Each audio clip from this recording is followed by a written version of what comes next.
A contract for 6 forest hounds. The reward is 10 silver coins. At the bottom, a note in small handwriting. The recommended group size is 4 people. A drunk debtor in someone else's body reads this note and sets out alone. First to the butcher's, for an old rotten carcass that he'll spend 2 hours cutting up in the backyard. But first, he comes to his senses. The smell hits him first. Wet fur, cheap grease, blood, the stench of alcohol, and something sour on top of it all. That's what a man who hasn't been washed in a long time smells like. The ceiling isn't white. Dark beams, and one is dripping quietly. Straw pricks him beneath him. His jaw aches in 3 places at once. His ribs ache, not from a bullet, but from boots. His left eye is more swollen than his right. He'd been beaten by several people. At least 2 came in from the left. He sits up slowly and steadies his breathing. An old reflex kicks in before his mind has time to panic. His body is already taking stock. 1 window, boarded up. 1 door. A knife on a roughly cobbled together table. A kitchen knife, poor quality steel. And a woman by the door. She's standing with her shoulder leaning against the door frame. Her arms are crossed. She's looking at him the way people look at a dog that's bitten its owner and are now deciding whether to finish it off or wait. Dark eyes. A scar across her eyebrow. Very calm hands. So calm that even without knowing her name, he notices one thing. This woman has killed before. Not in a fight. Calmly. She speaks, and her voice is lower than he expected. She says he's come to, and that's good. That he owes the greyhounds 12 silver coins. That he has 3 days. And that if he goes drinking again, she'll slit his throat herself because it'll be cheaper. Ethan Kane. That's the name of this body. Someone else's memory unfolds in his head like a wet map. Pieces, fragments. A dive bar. Bones. Losses. More losses. Debt. Beatings. 3 years of drunkenness and falling into a pit from which the former owner had no intention of climbing out. The body is trash. Weak lungs. His heart skips a beat just from sitting down. His shoulder was dislocated long ago and set poorly. Now imagine who's rolled into this wreck. Sergeant Ethan Kane. 15 years of field work. Mountains, deserts, urban sweeps, hostages. He remembers it all. Every shot, every corridor where he had to count the seconds between life and death. He remembers dragging the younger one out of the line of fire, how he handed him over, how he turned around, and didn't make it in time. The last thing he saw was a white ceiling and someone's voice. "Hang in there, sir. That's what they say when they can't hold on anymore." And then dark beams, dripping water, a stranger's body, a stranger's world, a woman at the door who calls him husband and promises a knife. He looks at his hands, thin, weak, knuckles worn down, nails dirty. Not his hands, but he has no others now. The woman is waiting. She's waiting for the familiar, the pathetic, for him to ask for money or vodka, or to start lying that this time everything will be different. She can see his whole repertoire of words coming. He gets up silently. His legs are unsteady. He walks to the table. He picks up the mug of water next to the knife. He drinks. He puts it back. He looks at her and asks one thing. Where in this city do they pay in silver for work? She is silent for 3 seconds. To her, that's a long time. He already realizes that this woman thinks quickly, and if she's silent, it means he said something she wasn't expecting. The Hunters Guild, the office on Main Street, they take anyone with arms and legs. They pay for monster ears.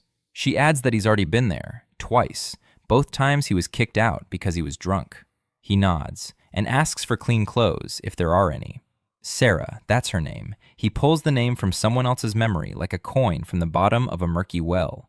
Sarah Kane, his wife. Not out of love, out of a deal. She needed to disappear. He needed a face to cover his debts. 1.5 years under the same roof. During that time, the old Kane hit her twice. He gambled away her earrings. Once, he tried to sell her back to the very people she'd run from. The sergeant looks at this woman and thinks a simple thought. A stranger's body, a stranger's world. The principle is the same. Assess the situation, assess resources, set a goal, execute. First goal, 12 silver coins in 3 days. He steps outside and the city hits all his senses at once.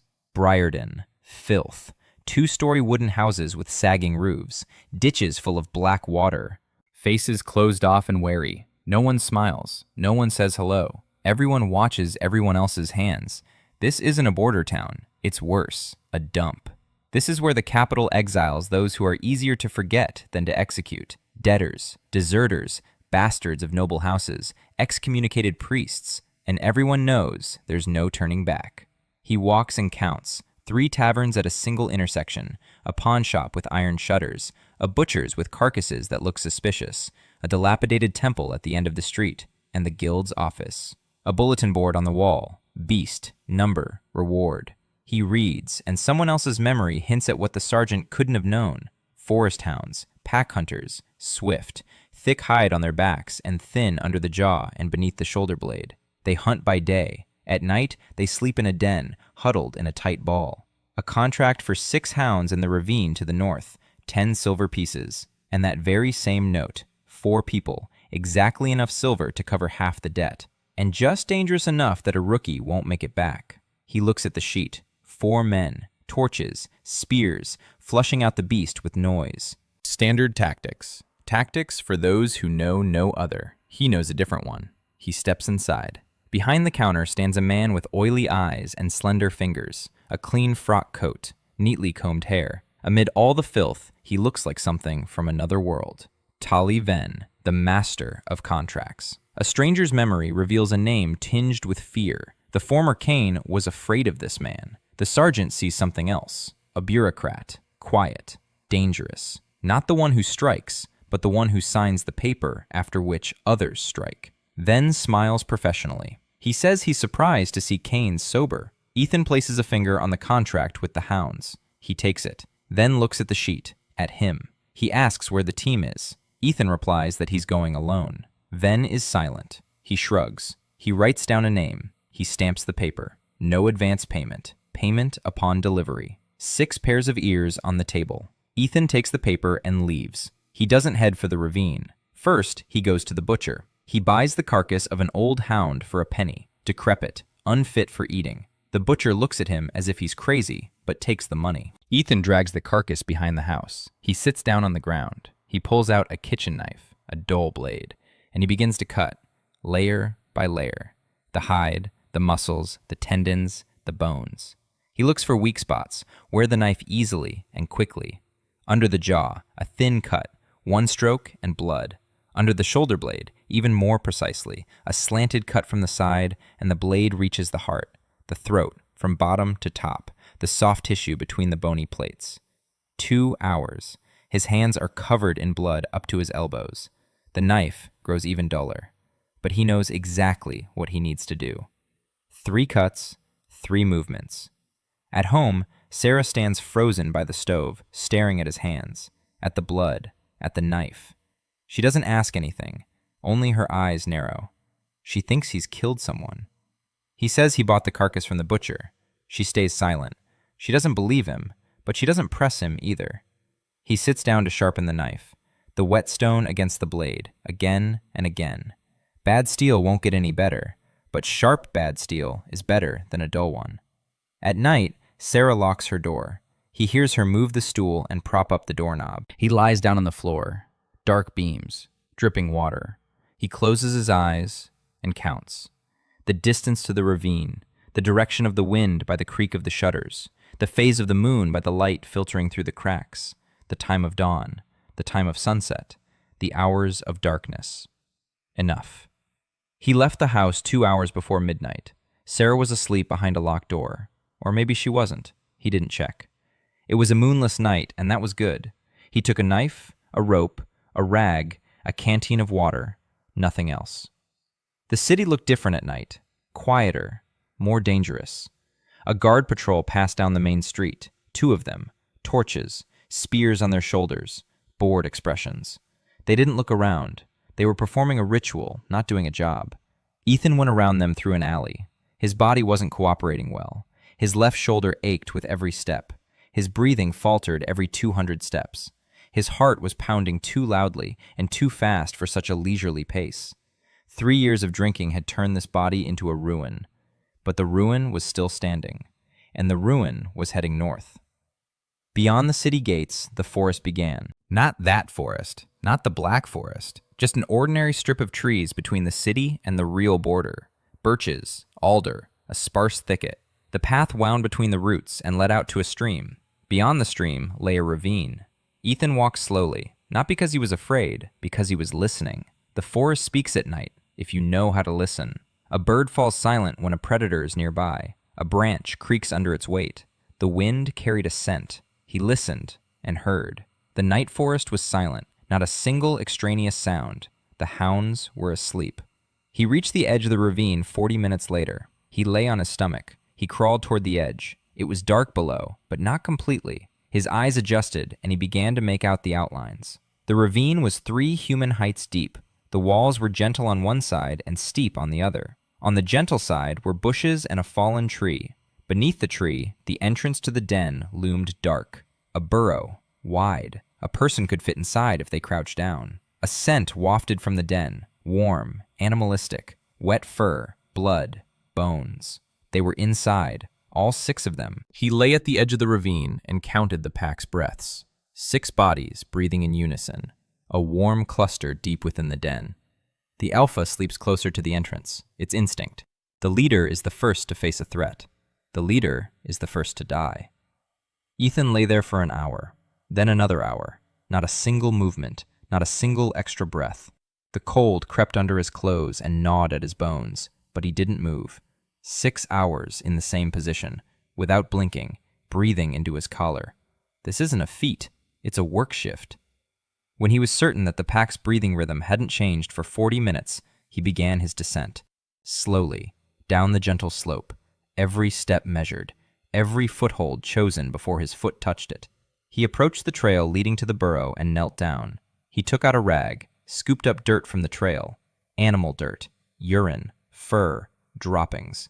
He rubbed it into his clothes, into his hands, around his neck, on his face. The smell hit his nose so hard it made him want to vomit. But it was the right smell. Now he smelled like part of their territory. Not an enemy, not food, just background. He crouched as he entered the burrow. The darkness became complete. He couldn't see a thing, but he could hear everything. Breathing. 6 sources. The closest one was 2 steps ahead and slightly to the right. The leader. He took a step, then another. He stood over the first body. With his left hand, he found the neck. His fingers slid over the fur. He found a soft spot beneath the jaw. The knife went in with a single motion, from bottom to top, deep. The body twitched. Once. He pinned it to the ground with his knee. 3 seconds later, the trembling stopped. 5 remained.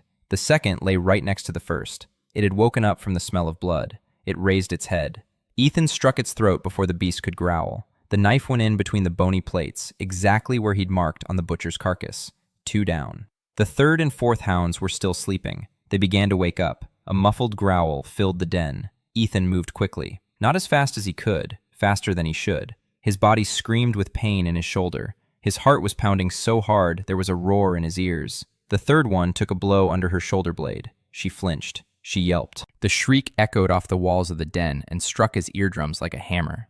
The fourth one lunged toward the sound. Not at him, at the shriek. Animals in panic attacked the source of the noise. He'd been expecting this. He stepped aside, let the body pass by him. He struck from top to bottom, between the neck and the shoulder. The fourth one fell. The fifth and sixth, they were smaller than the rest, young, puppies from the previous litter. They darted about in the darkness, not understanding what was happening. They whimpered. They searched for a way out. Ethan blocked the exit with his back. The first one leaped. Its claws raked across his forearm. Not deep, skin and the top layer of muscle. The pain was sharp and pure. He grabbed the animal by the scruff of its neck, pulled it toward him, knife to the throat. 5. The last one cowered in the corner and growled, quietly, desperately.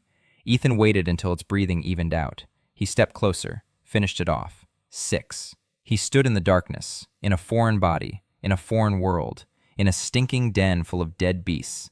His hands were shaking, not from fear, from the strain. This body wasn't used to this kind of work. His heart was skipping beats. His shoulder was burning. His forearm was bleeding.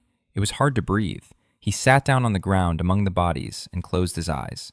He gave himself 5 minutes, exactly 5. Then he took out his knife and began cutting off the ears. 12 ears, 6 pairs. He folded them into a rag, wrapped them up. He left the den. The sky in the east was beginning to turn gray.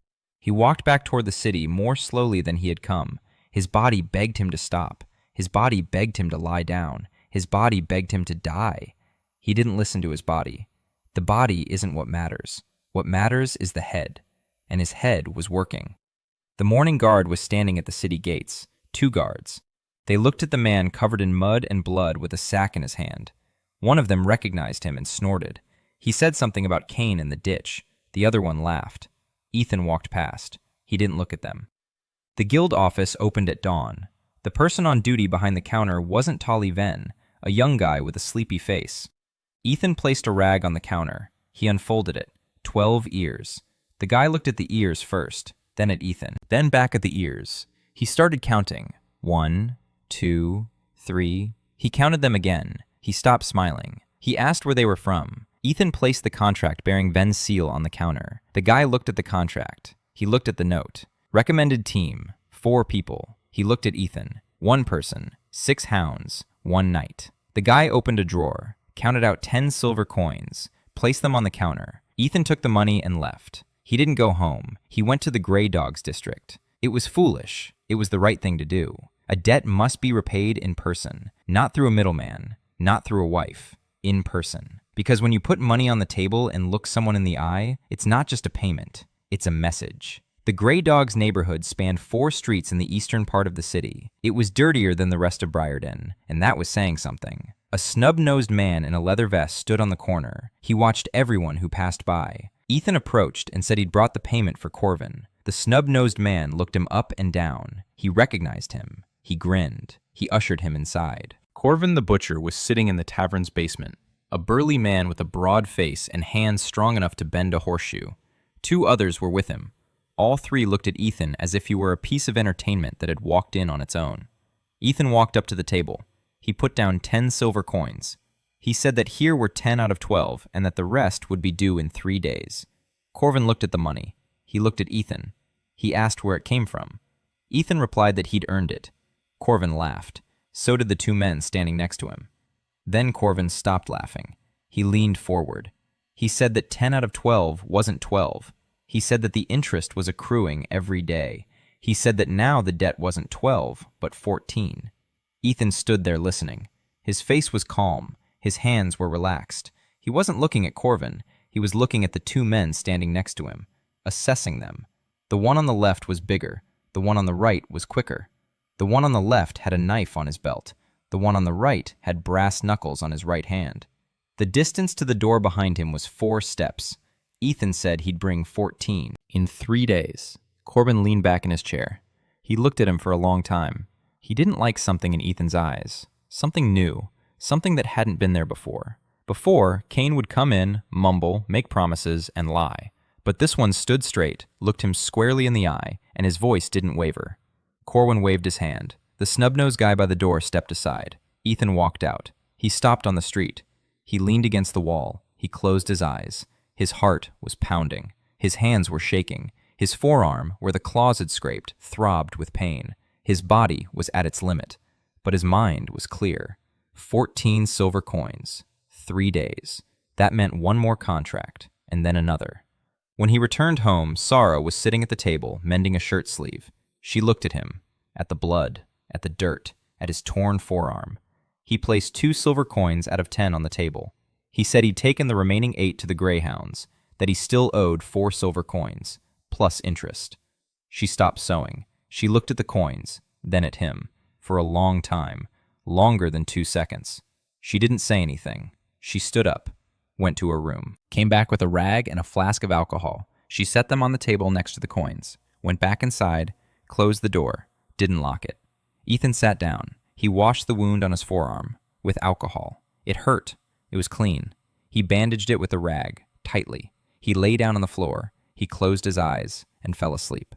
He slept for 4 hours. He woke up from pain in his forearm. The wound had become inflamed. The edges were red and hot. He unwound the rag. He cleaned it again. There was little alcohol left. He bandaged it with a fresh rag he tore from the hem of his shirt. His whole body ached. His shoulder, his ribs, his legs, his back.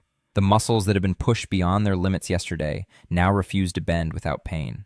He forced himself to stand up straight, forced himself to breathe steadily. An old principle: the body obeys the mind, not the other way around. On the table stood a bowl of porridge, cold, gray, tasteless. Sarah had left it. He sat down and ate it all, every spoonful, not because it tasted good, because the body needs to be fed. The body is a tool. A tool needs to be maintained.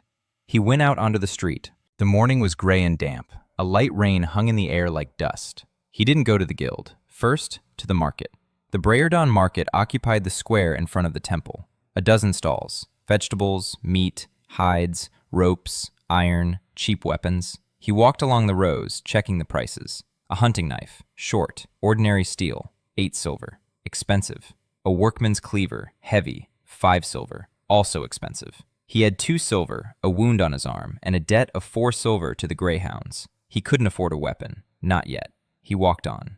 He stopped at a stall selling herbs. An old woman behind the counter, withered, dark skin, eyes like 2 pebbles. She sold dried herbs, ointments, and tinctures. He asked what would help with a wound infection. She looked at his bandaged arm. She pulled a bunch of gray-green herbs from under the counter. She said it was marshweed. To brew it and wash the wound. 2 copper coins. He paid.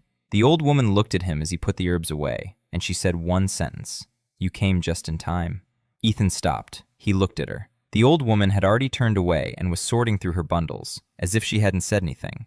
He stood there for 3 seconds. Then he left. He remembered what she'd said. Phrases like that aren't random. He went back home. He brewed the marsh plant with boiling water. He rinsed the wound. The burning sensation was stronger than from alcohol, but after an hour, the redness began to subside. It's working. He sat down at the table and started thinking. 2 silver, 4 silver in debt. He needed 6 silver in 3 days. That meant a contract. But not just any contract. He needed a contract he could take on today and wrap up tomorrow. Quick, clean, without the risk of ruining a body that was already on the brink. He went to the guild. Tolly Venn was there. He was sitting behind the counter, flipping through papers with his slender fingers. He looked at Ethan. His eyes were oily. His smile was polite. He said he'd heard about the hounds, that the duty officer had told him, that he was impressed. His voice was even, neither admiration nor surprise, just a statement of fact. But Ethan heard something else. He heard a reassessment. Venn was reassessing him. Before, Kane had been trash. Predictable trash. The kind of trash that takes an advance, drinks it away, and never comes back.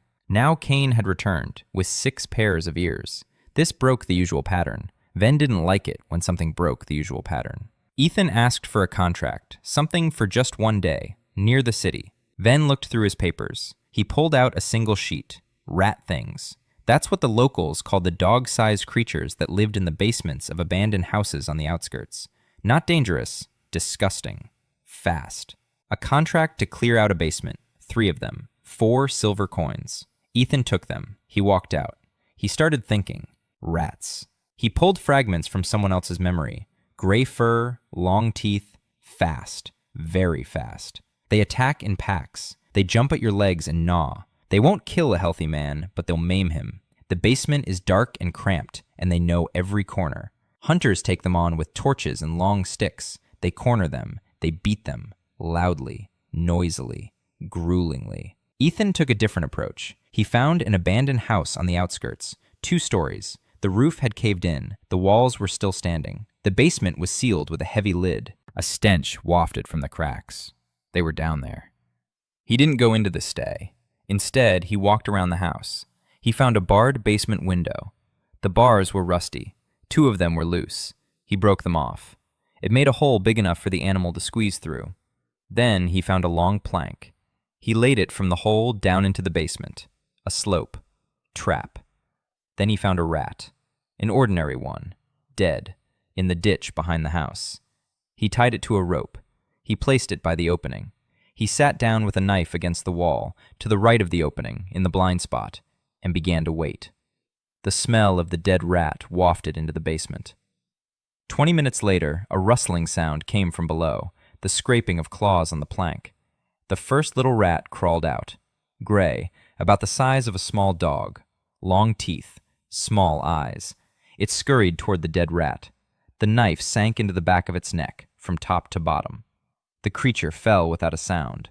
Ethan dragged the body aside. He put the dead rat back in place. He sat down. He waited. The second one came out 10 minutes later, more cautiously. It sniffed the air. It sensed the first one's blood. But the smell of the rat overpowered it. Hunger was stronger than caution. The knife. The back of the head. Silence. The third one took a long time to come out. Half an hour. Ethan waited. 40 minutes. An hour. Patience isn't a virtue. Patience is a skill. The third one burst out, faster than the first two. It didn't jump toward the rat, but to the side. It sensed the trap. Smart. Ethan was ready. He threw the knife. Poor quality steel. A bad throw. The knife didn't hit the back of the head, but the side. The creature screeched and took off running. Ethan rushed after it. That immediately sent a wave of pain shooting through his whole body. He caught up in 3 strides. He stepped on its tail. The creature spun around and sank its teeth into his shin. Its teeth pierced through his pant leg and into his skin. He grabbed it by the scruff of its neck. With his other hand, he found the knife sticking out of its side. He twisted it. He pushed it in deeper. The creature went limp. 3 out of 3. Ethan sat down on the ground. His shin was bleeding. His forearm was bleeding. His shoulder was burning. His heart was pounding as if it wanted to break through his ribs. He sat there, breathing. A minute, 2. Then he stood up. He cut off the ears, 6 of them, 3 pairs. He went to the guild. A different guard was on duty this time. He looked at the ears. He looked at the blood on the pant leg. He counted out 4 silver pieces. Ethan walked out, 6 silver pieces in his pocket, 2 from this morning and 4 from the contract. He went to Greyhounds, the same snub-nosed guy on the corner, the same basement, Corvin at the table. This time he was alone. 2 others stood nearby against the wall. Ethan placed 4 silver coins on the table and 2 on top. He said there were 6 in total, 4 for the debt and 2 on top for interest over 2 days. Corvin looked at the money. He looked at Ethan, at the blood on his shin, at his bandaged arm, at his eyes. Calm, steady. Corvin took the money. He counted it. He nodded. He said the debt was settled. Then he leaned forward and said something else. He said it was interesting where Cain had suddenly grown a pair. Ethan replied that he'd always had them. He just didn't know where to put them before. Corvin didn't laugh. The 2 men by the wall didn't. The silence lasted 3 seconds. Then Corvin waved his hand. Ethan walked out. Out on the street, he stopped and counted. The debt was settled. 0 silver coins in his pocket. 2 wounds. A body that would soon give out if he didn't let it rest. But the debt was paid off. He was no longer a resource. He returned home. Sarah was there. She was sitting at the table. In front of her lay the 2 silver coins he'd left that morning. She hadn't touched them. He sat down across from her. He placed the empty contract on the table. He said that his debt to the Greyhounds was paid off. In full.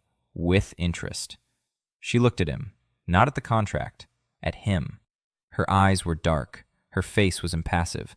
She was trying to understand. He could see it. She was trying to understand what was happening. 3 days ago, this man had been lying on a mattress, drunk and beaten. Now he was sitting across from her, sober and covered in blood, and the debt was settled. People don't change in 3 days. People don't change at all. She knew that. She had lived 19 years, and every year had confirmed this rule. People don't change. And yet, she stood up, boiled some water, got a clean cloth, sat down next to him. Silently, she unwound the bandage on his forearm. She washed the wound with hot water, carefully, then his leg. The rat's teeth had left jagged marks. She washed it, bandaged it, cleanly, tightly, like someone who knows how to treat wounds. She did it in silence. He sat in silence. When she finished, she stood up and went back to her room. She stopped at the door. She didn't turn around. She said she'd bring him a contract tomorrow. There was one, a better one. And she closed the door. She didn't lock it. She didn't put a stool in the way. Ethan looked at the closed door. He looked at the neatly bandaged wounds. He lay down on the floor. He closed his eyes. The wound on his shin throbbed. The wound on his forearm burned. His shoulder ached. His body begged for rest. He gave it rest. Tomorrow would be tomorrow. For 3 days, he hadn't taken any contracts. His body needed repair, and he repaired it the way one repairs a mechanism, methodically, according to the list. The morning began with a decoction of marshwort, bitter, nauseating, but the inflammation on his arm had subsided by the end of the first day. Then food, porridge, bread, broth if Sarah had made it. He ate everything. A lot. 3 times a day. His body had been worn down by 3 years of poor nutrition, and he needed fuel. Then he'd go out into the yard, a small yard behind the house, with mud, a fence, and a rainwater barrel. He'd start with squats. 10. That was all his body would allow. On the third day, 15. Then push-ups. 5. His shoulders were on fire. 6. 7 on the third day. Then running, around the house, 200 steps. His heart was pounding. His lungs were burning. 300 steps on the second day. 400 on the third. Sarah was watching from the window. He knew it. He didn't turn around. She watched as the man she'd known, drunk and pathetic, ran around the house at dawn, squatted in the mud, and did push-ups until his hands trembled. She didn't understand. He could see that. On his second day off, he set to work on the house. The door bolt. Old. Broken. Sarah had been propping it up with a stool for 3 years. Ethan found a piece of iron at the dump behind the market. He found a hammer at a neighbor's house. He asked to borrow it for an hour. The neighbor looked at him strangely, but let him have it. Ethan straightened out the bolt. He took it off. Adjusted it. Put it back. Now it closed tightly. No stool, no gap. Sarah came home that evening. She saw the bolt. She tried it. It closed. It opened. It closed. She stood by the door, holding the bolt's handle, and said nothing. Then she went back to her room. On the third day, he found an old whetstone at a blacksmith's stall on the edge of the market. He paid a copper coin for an hour's work. He sharpened his knife. The poor quality steel became slightly better. Not great, but serviceable. Then he went to the dump outside the city through the city gates. He rummaged through the scrap metal for 2 hours. He found a fragment of a sword. The blade was as long as his palm. The steel was decent. The hilt was broken. He brought the fragment home. He wrapped the base with strips of leather he'd bought for a kopeck. The result was a short cleaver. Ugly, heavy in the hand, but the steel held its edge, and the blade was thick. You could chop through bone with it. Now he had 2 tools, a knife for precision work, a cleaver for heavy-duty work. On the third evening, Sarah brought the contract. She set it on the table. 2 horned beasts in the ravines south of the road. The horned beasts were larger than hounds, the size of a bull, thick hide, horns of bone, slow but powerful. A single blow from a horn could snap a man in half. The contract was worth 20 silver pieces. The recommended team size was 6 men. Ethan read it. He looked at Sarah. She was standing by the stove and didn't turn around. He asked where the contract came from. She replied that she'd heard about it at the tea house on the corner of the butcher's quarter. The landlady said the contract had been posted for 3 weeks and no one had taken it. No one could gather 6 people for that kind of money. 20 silver pieces for 6 is 3 with change for each. Not worth the risk. Ethan nodded. 20 silver coins. That's money. Real money. With that money, you could buy a decent knife, decent boots, decent food for 2 weeks, and still have some left over. He asked Sarah what she knew about the antlered beasts. She turned around, looked at him, and for the first time, she spoke at length. The antlered beasts come from the forest in pairs, a male and a female. The male is larger. The female is faster. The male attacks head-on.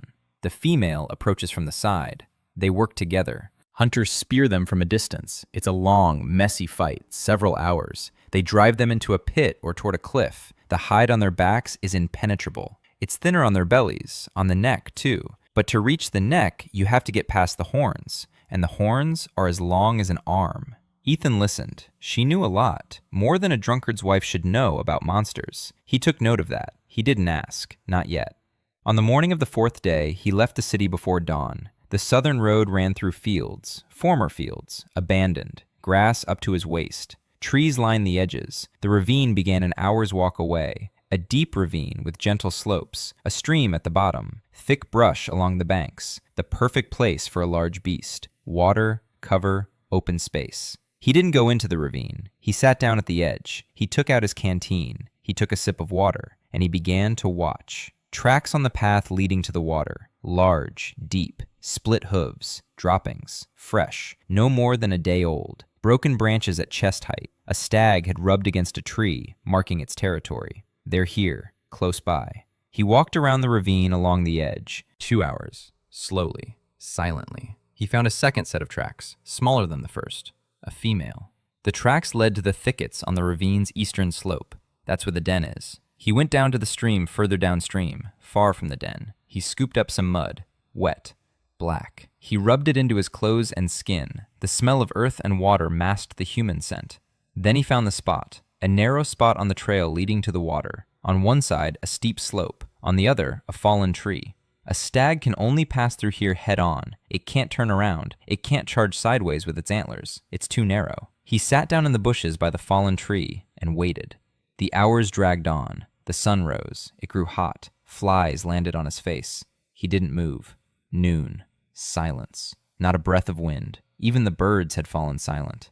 And then the ground trembled, quietly, barely perceptibly. He felt the vibration through his palms, which were resting on the ground. Footsteps, heavy ones. The stag was heading toward the water. He appeared a minute later, huge. Ethan wasn't prepared for its size. In someone else's memory, stag beetles were something abstract, a word, not this. The beast stood taller than a man at the withers. Its hide was grayish-brown, thick, covered with growths like the bark of an old tree. Its horns were as long as an arm, white, sharp. Its eyes were small, dull, vicious.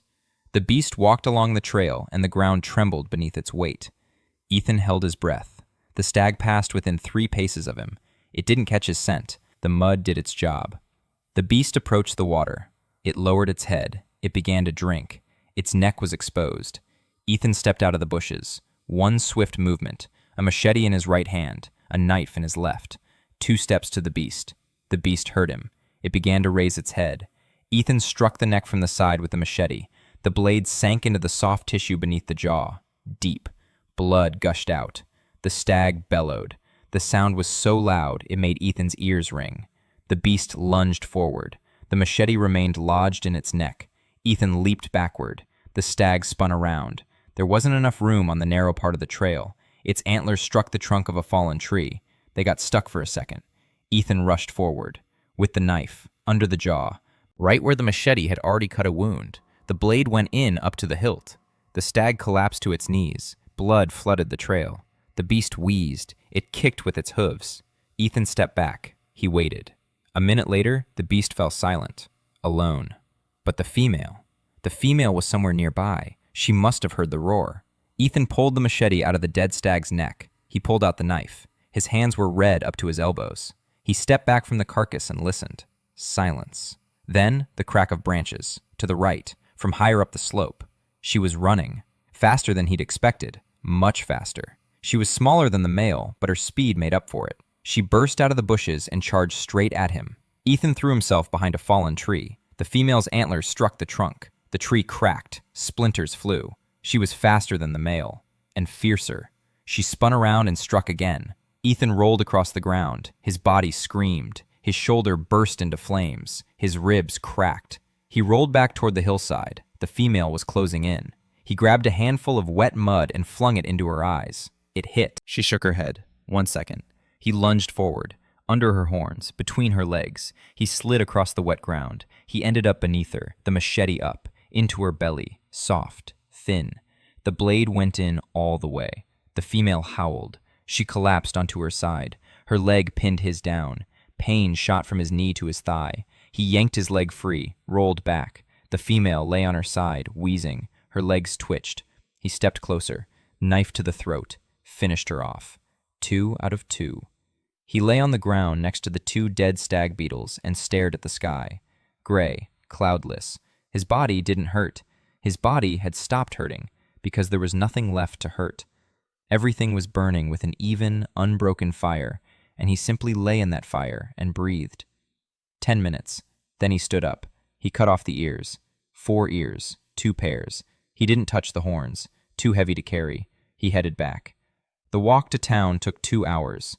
He walked, and the leg that the female had crushed dragged behind him. He was limping, but he kept walking.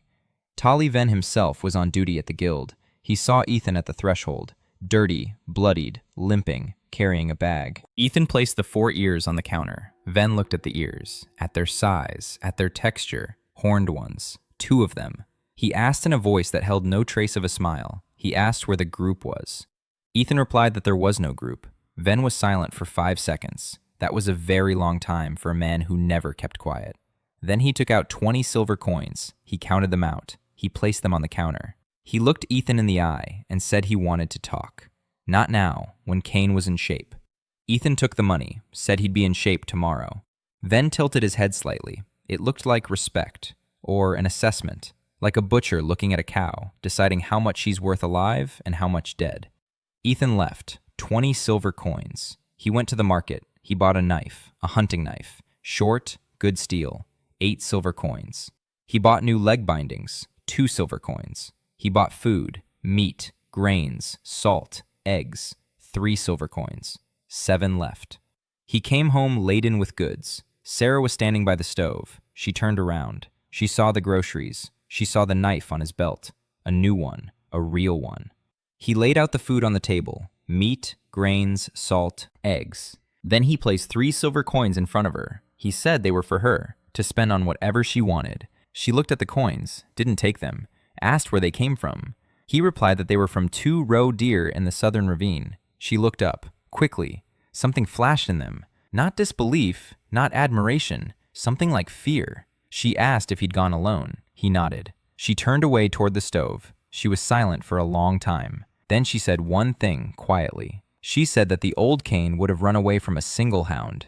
Ethan didn't answer. He sat down at the table. He began sharpening his new knife. Sarah stood by the stove with her back to him, and he could see her shoulders tense. She was thinking, counting, trying to piece the fragments together into a picture that made sense. 3 days ago, a drunken loser. Now, a hunter who takes down moose all by himself. People don't change. She knew that. But the man at the table was changing right before her eyes. Or maybe he wasn't. Or maybe he'd never been who she thought he was. That night, he lay down on his mattress on the floor. She went to her room. She closed the door. She didn't lock it. The conversation with Tolly Venn took place the next morning. The guild office was empty at that hour. Only Venn was behind the counter, sipping something warm drink in front of him. He gestured to a chair. Ethan sat down. Venn spoke softly, like a man accustomed to persuading, never pressuring. He said he'd been keeping an eye on Cain, that he was impressed, that the guild values hunters like that the guild has higher paying contracts for those it trusts, and that the guild's trust isn't just a word, it's protection, patronage, a cut. Ethan listened. He didn't interrupt. He didn't look Venn in the eyes, but at his hands. His hands spoke louder than his mouth. Slender fingers traced the rim of the glass, smoothly, steadily. These were the hands of a man who never gets nervous, or who is always nervous and has learned to hide it. Venn said he wanted to offer Cain a permanent position, senior hunter, a fixed salary plus a cut from the contracts, plus housing at the office, plus equipment. In return, Cain takes whatever contracts the guild assigns, only those, no choice, and he'd report directly to Venn. Ethan shifted his gaze from the hands to the face, a tempting offer. Too tempting. A fixed salary meant dependence. Housing at the office meant control. Contracts with no choice meant he'd be sent where Venn needed him to go, not where Ethan needed to go. And reporting directly to him was a leash, a nice one, leather, with a silver buckle, but a leash nonetheless. Ethan replied calmly. He said he appreciated the offer, that he'd think it over, that for now he preferred to work independently. Venn smiled. The smile didn't reach his eyes. He said he understood, that the offer still stood, that Cain could return whenever he wanted. And he added one more thing. He said there were no independent hunters in Briarden. Everyone belongs to someone. The only question is to whom. Ethan stood up. He nodded. He walked out. Out on the street, he stopped and thought. Venn wasn't threatening. Venn was warning him, or marking his territory, or both. This was a man who made his living off the system. Hunters take on contracts. Some don't return. Their unclaimed bounties remain with the guild, with Venn. The insurance payouts on hunters' heads that no one ever collects also remain there. Gangs pay Venn to send people on missions they know are dangerous. The families of the dead receive nothing, because the dead in Briarden, there are almost never any families. A clean scheme, quiet, long-standing, and Ethan, by his very existence, was disrupting the scheme. Because he took deadly contracts and came back alive, that was bad for business.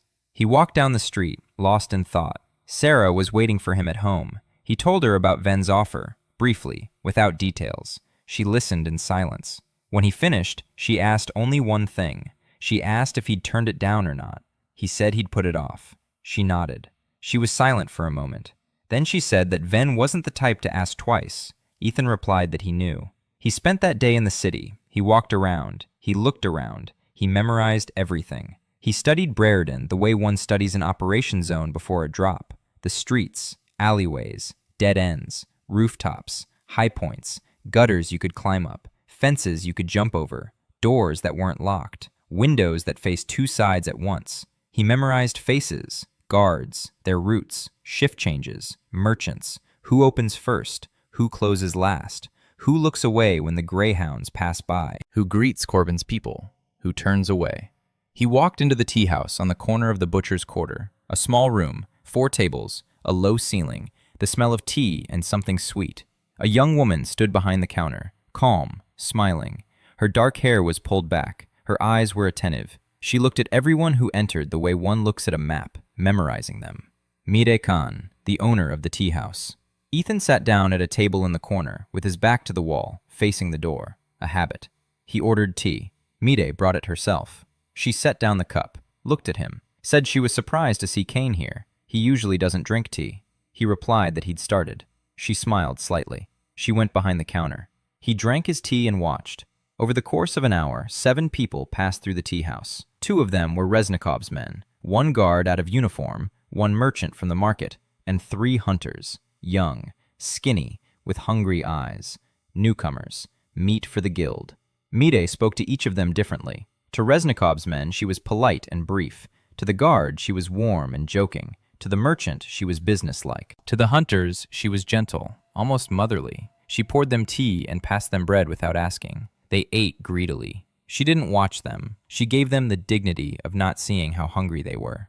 Ethan finished his tea. He walked over to the counter. He paid, and he paid for those 3, silently. He placed the coins on the counter and nodded toward the hunters. Mide looked at the money. She looked at him. Something had changed in her eyes. Not surprise, interest. She said thank you. He left. Out on the street, he turned toward the southern neighborhoods. That's where the poorest people lived. Shacks, shared rooms, straw on the floor. This was where those who'd just been exiled lived, those who had nothing, those whom Briarden hadn't yet assimilated. He walked past the shacks and looked. A girl was standing by one of them, small, thin, with a sharp nose, in a jacket that was 3 sizes too big for her. The sleeves rolled up to her elbows, rags on her feet instead of boots. She stood there looking up at the sky, her head tilted back. He stopped. He looked where she was looking. A bird, a hawk, circling high above. The girl was watching the hawk, and her lips were moving. She was whispering something. He stood there watching her for about 10 seconds. Then he walked on. Yuna Song. He didn't know her name yet, but he remembered her face. He returned home in the evening. Sarah was in the yard, hanging up laundry. She saw him and nodded. They went inside and sat down at the table. He asked her about Mide Han.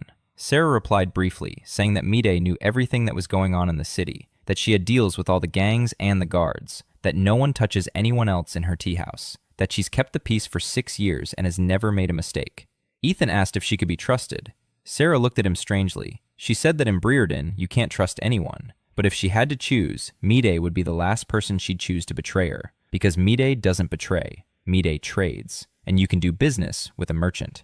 Ethan nodded. He was silent for a moment. Then he asked about the greyhounds, about Corvin, how many men he had. Sarah didn't answer right away. She looked at him, trying to figure out why he was asking. Then she answered, Corvin has about 30 men. His main force is in the eastern quarter. Money from extortion of merchants, a cut from the guild through Ven, smuggling from beyond the wall. Corvin has 2 lieutenants, Hound and Grey. Hound is smart, Grey is brutal. Corvin keeps them at odds with each other, so neither becomes too powerful. Ethan listened. He memorized it. He didn't take notes. Notes get found. They haven't found the head. He asked about the other 2 gangs, the Butchers and the Widow's Sons. Sarah told him. The Butchers control the southern quarter, the meat market, the slaughterhouse. The people are rough but predictable. Their leader is Burns the Butcher, not the most dangerous, the greediest. The Widow's Sons are based in the western quarters, quieter than the rest, a strange gang. It started as a family. The old widow ran brothels and speakeasies. She died. Her sons remained. 4 of them. Now it's just them and their men. Quiet. Dangerous. They don't make a fuss. They don't meddle. But if you provoke them, they'll cut everyone down. Ethan asked which of the 3 was stronger right now. Sarah replied that it was the Grey Dogs, but that changed every year. Power in Briarden isn't about the number of fighters. Power is about your share in the guild. Whoever the guild assigns contracts to is the one with the power, and the guild is Ven. Ethan nodded. Everything came back to Ven. The guild, the gangs, the contracts, the money, the guards, everything. Ven was the axis around which the city revolved. Quiet, smooth, inconspicuous. He asked Sarah one last question for the day. He asked why she knew so much. She looked at him for a long time. Her eyes were dark and inscrutable. Then she answered. She said that when you live in a pit, you either know the pit or the pit devours you. He didn't ask any more questions. for now. She stood up. She headed for her room. She stopped at the door. She didn't turn around. She said quietly that tomorrow the guild would post new contracts, good ones, for the second week, and that if he wanted to be first in line, he'd have to be at the door by dawn. He replied that he would be. She closed the door. She didn't lock it. Ethan sat at the table in silence. A candle was burning. Shadows danced on the walls. He was thinking, not about contracts, not about Vienna, not about gangs. He was thinking about Sarah. She knew too much for the wife of a drunkard. She moved too calmly for a woman who was simply lying low. She spoke about the city's structures like someone accustomed to thinking in terms of structures, like a staff officer, like an analyst. She had a past, a real past, not just a dark one, but a concrete one, a dangerous one, the kind of past you don't run from, the kind you hide from. He looked at the door bolt he'd fixed 2 days ago. He looked at the door to her room. Closed, not locked. A small step, but a step. He blew out the candle, lay down on the mattress, closed his eyes. The second day, then the third, then a week. He started working, methodically. A contract every day, a return every evening, training in the courtyard every morning. The number of squats increased, 20, 30, push-ups, 15, 20, running, 500 steps, 600. His body was changing, slowly. His muscles were coming back. His breathing was steadying. His shoulder hurt less. His heart beat more evenly. He took on contracts one after another, hounds, rats, swamp toads, fist-sized night scorpions in abandoned basements. He didn't take anything that required a long fight or great strength. Only ambushes, only traps, only precise strikes. One creature, one strike. Silence. The guild took notice. It couldn't have failed to notice. 3 mortal contracts in the first week, 3 more in the second, all completed, all alone. The guards at the counter stopped laughing when he walked in. Now they counted their ears in silence. The other hunters noticed too. In the bar next to the office, people began to whisper. Cain. That very same Cain. The one who used to be a drunk. The one who suddenly started hunting. Alone. At night. And he comes back. He comes back every time. At the end of the second week, Tali Venn approached him personally, not at the office, on the street. That was important. At the office, Venn was on his home turf. On the street, he was signaling that the conversation was informal, confidential. Venn said his offer still stood, that the terms could be discussed, that the guild values Cain. Ethan replied the same way he had the first time. He said he'd think about it. Venn smiled. This time, the smile was different, subtler, colder. He said that thinking it over was good, but in Briarden, only the dead take a long time to think. And he walked away. Ethan stood on the street and watched him go. That back, that neat gait, a clean frock coat in a dirty city. This man killed with paper, with a signature, with a contract for a beast that couldn't be killed, with deliberately false intelligence in which the lair was marked 100 paces to the left of where it actually was, with a bounty on the hunter's head that vanished on the day of his death. Ethan knew this type. He knew him well. In a past life, he'd known staff officers who sent men to their deaths, not because they were evil, but because their careers were worth more than a private's life. Venn was just the same. Only here, instead of a career, it was silver. That evening he came home. Sarah was sitting at the table counting money. He gave her most of it. She managed the finances. She bought food, she paid for firewood, she set some aside. Neat stacks of coins lay on the table in front of her. She looked at him when he walked in, and for the first time in the 2 weeks they'd been living together, she said something to him that wasn't an order or a piece of information. She said he was limping less today. Ethan stopped. He looked at her. It wasn't an observation, it was attention. Small, cautious, like a little animal poking its nose out of a burrow. He replied that his leg was healing. He sat down at the table. They sat in silence. Not hostile silence, just silence. 2 people under one roof who were slowly getting used to the idea that silence might not be a threat, but a respite. Ethan looked at the stacks of coins. He looked at Sarah and said that tomorrow he'd take on a higher-paying contract and that he needed a decent knife. Toward the end of the 3rd week, Ethan saw a hunter die for the first time. He was standing outside the guild office when two men dragged a third one in, a young guy, one of the three whom Ethan had paid for tea at Mears. His name was Devin. Ethan found that out later. Devin had taken on a contract to hunt a swamp slasher alone. The slasher had ripped open his stomach from his hip to his ribs. His two partners dragged him to the office because there was nowhere else to take him. There was no healer at the guild. The Temple of the Lightbringer was 3 streets away, and they charged silver up front for help there. Devin had no silver.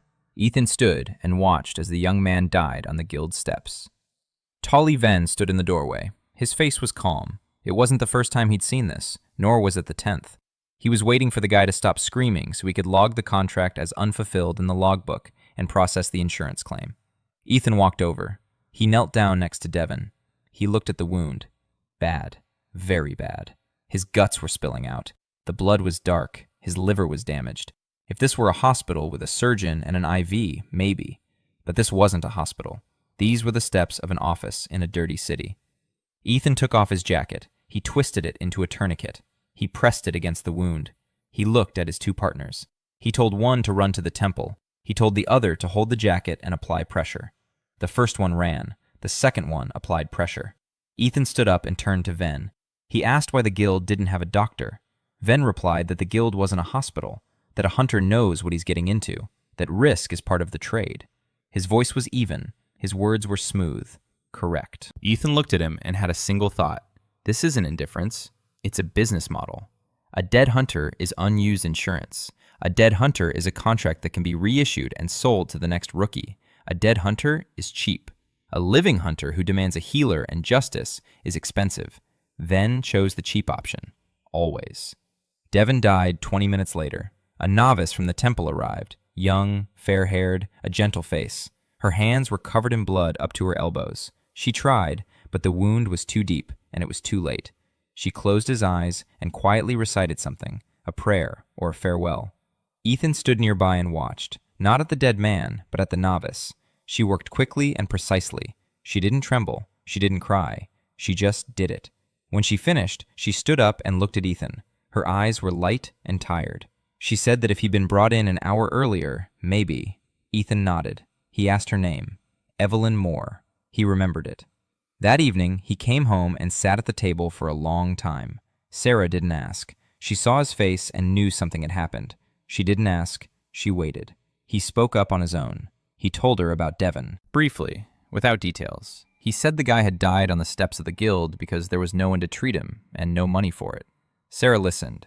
Then she said that it had always been that way, that in Briarden, hunters live an average of 4 months, that the guild doesn't consider them human, it considers them expendable.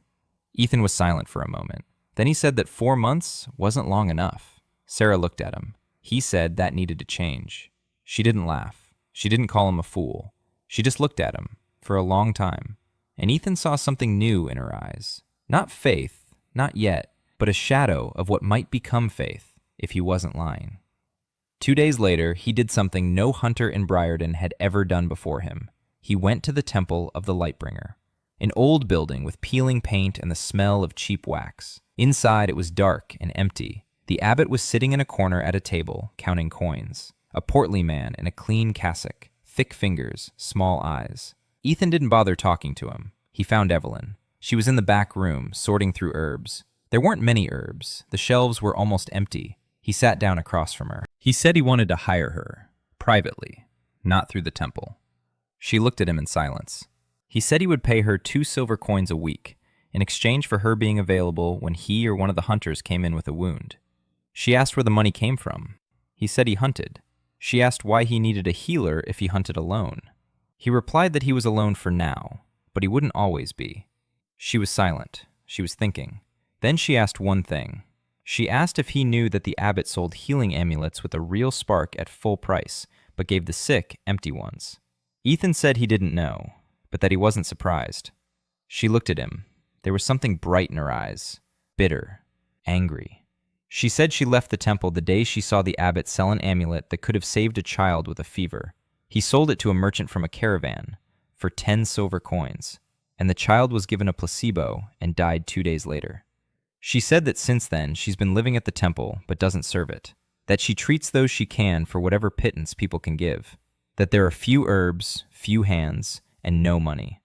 Ethan listened. Then he took 4 silver coins out of his pocket. He placed them on the table next to the herbs. He said that was for the first 2 weeks. Go ahead, and if she needs herbs, she should just say which ones. He'll find them. Evelyn looked at the coins, then at him, then back at the coins. She didn't cry. She didn't thank him. She said one word. Marshwort. I need marshwort, and fireweed, and white willow, if you can find them. Ethan nodded. He stood up. He left. The next day, he went into the forest, not for a job, but to gather herbs. He found marsh marigold by a stream and fireweed on the slope of a ravine. He didn't find any white willow. He returned. He brought them to Evelyn. She took them without a word. She began sorting them. Her hands were quick, precise. He stood in the doorway and watched. Then he left. Sarah was waiting at home. She asked where he'd been. He said he'd hired a healer. Sarah raised an eyebrow. That one, the one with the scar. She asked why. He answered briefly, because the next Devon shouldn't die on the steps. Sarah was silent. Then she turned to the stove and started cooking dinner. Ethan sat down at the table. He took out a knife. He began sharpening it. A familiar sound, stone against steel, stone against steel. They sat in silence that was beginning to feel more and more like a habit. At the end of the 3rd week, Corvin the butcher made his first move. Ethan was returning from a night job, an alley behind the market, narrow, dark, 3 people. He heard them before he saw them. Footsteps, 3 pairs of feet, 1 pair heavier, 1 lighter. The 3rd shuffles. The left boot is worn down. They stood in the shadows by the wall, waiting. Not professionals. A professional doesn't shuffle or breathe through his mouth while lying in wait. Ethan stopped. He assessed the situation. The alley was 2 steps wide. The wall on the left was solid. On the right was a door, closed but not locked. He could see a gap between the door and the frame. Behind him was an exit to the street. 10 steps. He could have turned around and walked away. They wouldn't have caught up. He didn't turn around. He did something else. He stepped forward, loudly, on purpose, and he spoke up, loudly. He said he knew they were there, that there were 3 of them, that the one on the left was breathing through his mouth and the one on the right was shuffling, and that he had a knife in his hand, and if the first one to approach didn't name the person who sent them, then the first one to approach would be the last one to approach. Silence. 3 seconds. Then the heavy-set one stepped forward, well-built, broad shoulders, a baton in his hand. He said that Corvin sent his regards.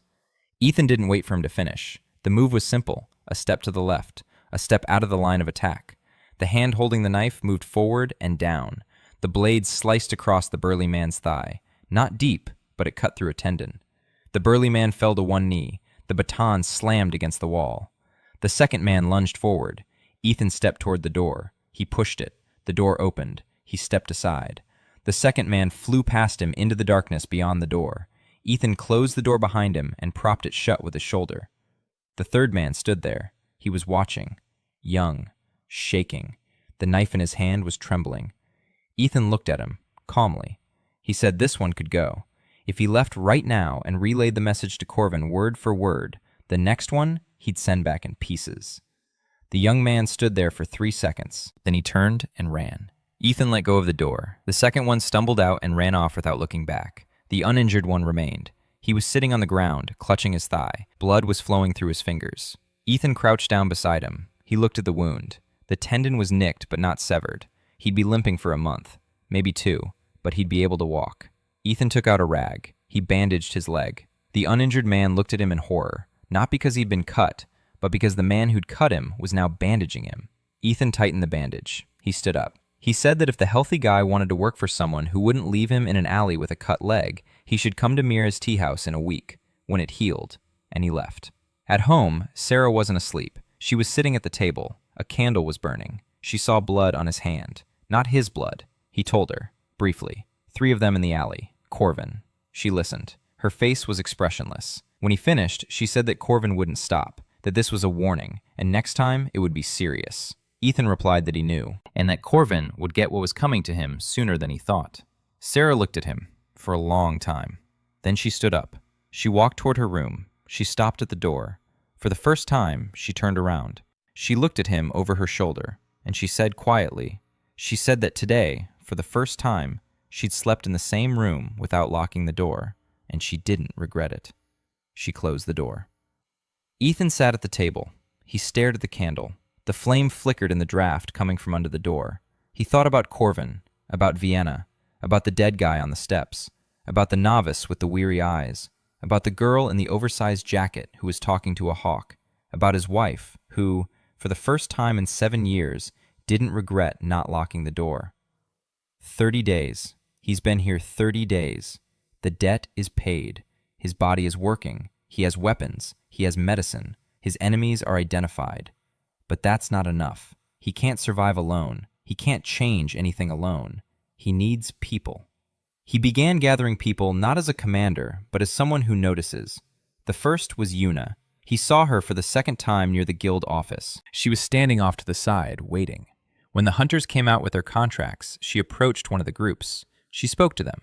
They brushed her off. She approached another. They did the same. In the third group, one of them shoved her in the shoulder. She fell. She got up. She brushed herself off. Her expression was calm. She was used to it. Ethan approached the clerk behind the counter. He asked about the girl. The clerk shrugged. He said her name was Yuna, a half-breed from the wasteland. She lives at the guild like a stray dog.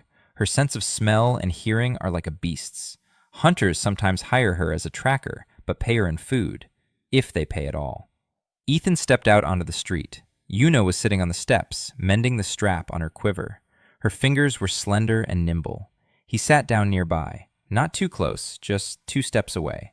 She glanced at him sideways, wary, like a small animal. He didn't speak. He took a piece of bread out of the bag he'd been carrying home. He placed it on the step between them. He didn't hold it out to her. He didn't offer it. He just put it there. He took out a second piece for himself. He began to eat. She looked at the bread, at him, at the bread. 30 seconds. Then she quickly snatched it up and bit off half at once. She chewed quickly. She swallowed it almost without chewing. Hungry. She'd been hungry for a long time. He ate his piece slowly. When she finished, he asked her one thing. He asked if it was true that she could sense an animal from 200 steps away. She looked at him. She lifted her chin. She said, 300, if the wind was right. He nodded. He said he was leaving tomorrow morning on a job, a marsh chieftain in the swamps to the west, 25 silver pieces. He said he needed someone to show him a safe path through the marsh. He's paying 3 silver. She froze. 3 silver. For her, that was a fortune. She asked why he wouldn't hire one of the regular trackers. He replied that regular trackers can't sense an animal from 300 paces away. She stared at him for 10 seconds. She tried to figure out the catch. She didn't find one. She said she'd be at the gate at dawn. He nodded, stood up, left. The next morning, she was waiting at the gate, wearing the same jacket 3 sizes too big, a bow on her back, old, worn out, but the string was new. She took better care of her weapon than she did of herself. They headed west, in silence. He didn't force a conversation. She didn't start one. An hour later, she stopped. She raised her hand. He stopped. She sniffed the air, literally, like a dog.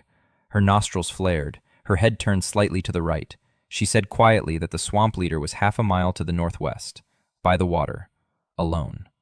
Ethan looked at her, 300 paces away. She hadn't lied. Half a mile, maybe even more.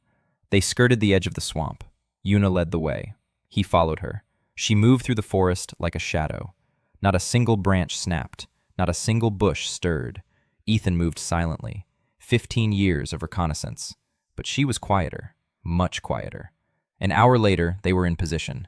The swamp leader lay at the water's edge, a massive creature, the size of a horse, a long body covered in scales, short, powerful paws, a wide mouth, teeth like knives, eyes closed, asleep or dozing. Ethan lay in the thicket and watched. Yuna was beside him. He gestured to her. Stay here. If it runs at you, shoot it in the eyes. She nodded. Her eyes were wide. Fear. But her hands on the bow didn't tremble. He circled around the beast from downwind, G-dirt on his clothes, the smell of the swamp on his skin. 20 paces, 15, 10. The alpha stirred, raised its head, its nostrils flared. It sensed something, but didn't realize what. Ethan froze. 5 heartbeats. The beast lowered its head. Ethan took 5 more steps. 3, 2, 1. A machete in his right hand, a knife in his left. The beast was scaly. Its hide was like armor, but not everywhere. He'd spent 2 days questioning hunters at the tavern, buying them drinks, listening. The swamp leader had one vulnerable spot, behind the ear, where the scales part, soft skin, right above the spine. One strike. If you hit it. He swung the machete with both hands, from top to bottom, with all his weight. The blade entered behind the ear into the soft gap between the scales. The beast roared. It jerked. Its tail lashed out at Ethan's legs. He fell, rolled away. The beast spun around, its mouth wide open, teeth like knives. An arrow struck the beast in the eye. Yuna, from a distance of 30 paces, right in the eye. The beast howled. It shook its head. The cleaver in its neck twisted with the jolt. Blood gushed out. The beast took 3 steps and collapsed. Its paws twitched. Its tail lashed at the ground. A minute later, it went still. Ethan lay on the ground, breathing. Ribs. Ribs again. The tail had struck hard, but it hadn't broken anything. A bruise. Nothing to worry about. Yuna ran up. She stood over him. Her face was pale. Her hands were still on the bow. He looked up at her. He said it was a good shot. She blinked. She said she'd been aiming for the mouth. He was silent for a moment. Then he said the eye would have been better. She almost smiled. Almost. They cut off the ears and returned to the city. 25 silver coins at the guild. He gave her 5. Not 3, 5. She stared at the coins in her palm and didn't move. 5 silver coins. She'd never held that much in her hands in her entire life. He said there was another contract tomorrow, if she wanted it. She lifted her head, looked at him. Her eyes were wet. She said she wanted it. Her voice was hoarse. He nodded. 3 days later, Yuna stopped living in the barracks. He didn't invite her. He didn't offer. He just told Sarah one evening that the tracker needed a place to stay. Sarah looked at him. She looked at Yuna, who was standing in the yard watching a hawk in the sky. Sarah didn't say anything. She spread some straw on the floor by the stove. Yuna didn't lie down on the straw. Yuna climbed onto the roof through a window and slept there. Sarah looked at Ethan. Ethan shrugged. He said she was used to the roof. She'd come down when she wanted to. On the 5th day, Yuna came down, not into the house, into the yard. She stood there and watched Ethan do push-ups. 30, 35. When he finished, she asked why he was doing that. He replied that you have to keep your body in shape. She was silent for a moment. Then she asked if she could try it too. He showed her how. She did 3 push-ups and fell face first into the mud. He didn't laugh. He said she'd do 4 tomorrow. She lifted her muddy face and looked at him, and for the first time in her life, there was an adult next to her who didn't laugh when she fell. That evening, Ethan did one more thing. He sat down in the kitchen. He took out a knife. He took out the potato he'd bought at the market, and he started peeling it. Yuna stood in the doorway and watched. He showed her how to hold the knife, how to peel the skin, thinly, without any flesh left on it. She sat down next to him. She tried. She cut her finger. He bandaged it. She tried again. By the 3rd potato, she got it right. He showed her how to cut them, into cubes, evenly. He put them in a pot, filled it with water, and set it on the stove. Salt. Meat. Wait. Yuna sat and watched the pot. When the soup was ready, he ladled it into bowls. 3. For himself, for Sarah, for Yuna.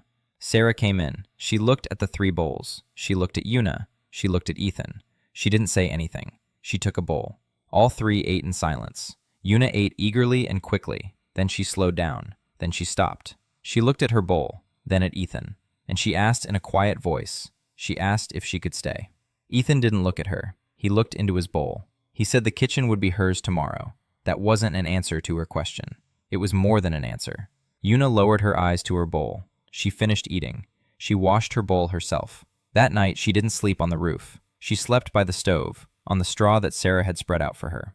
The end of the 1st month. Sarah got sick. Ethan noticed on the 2nd day. Not because she showed it, because she didn't show it.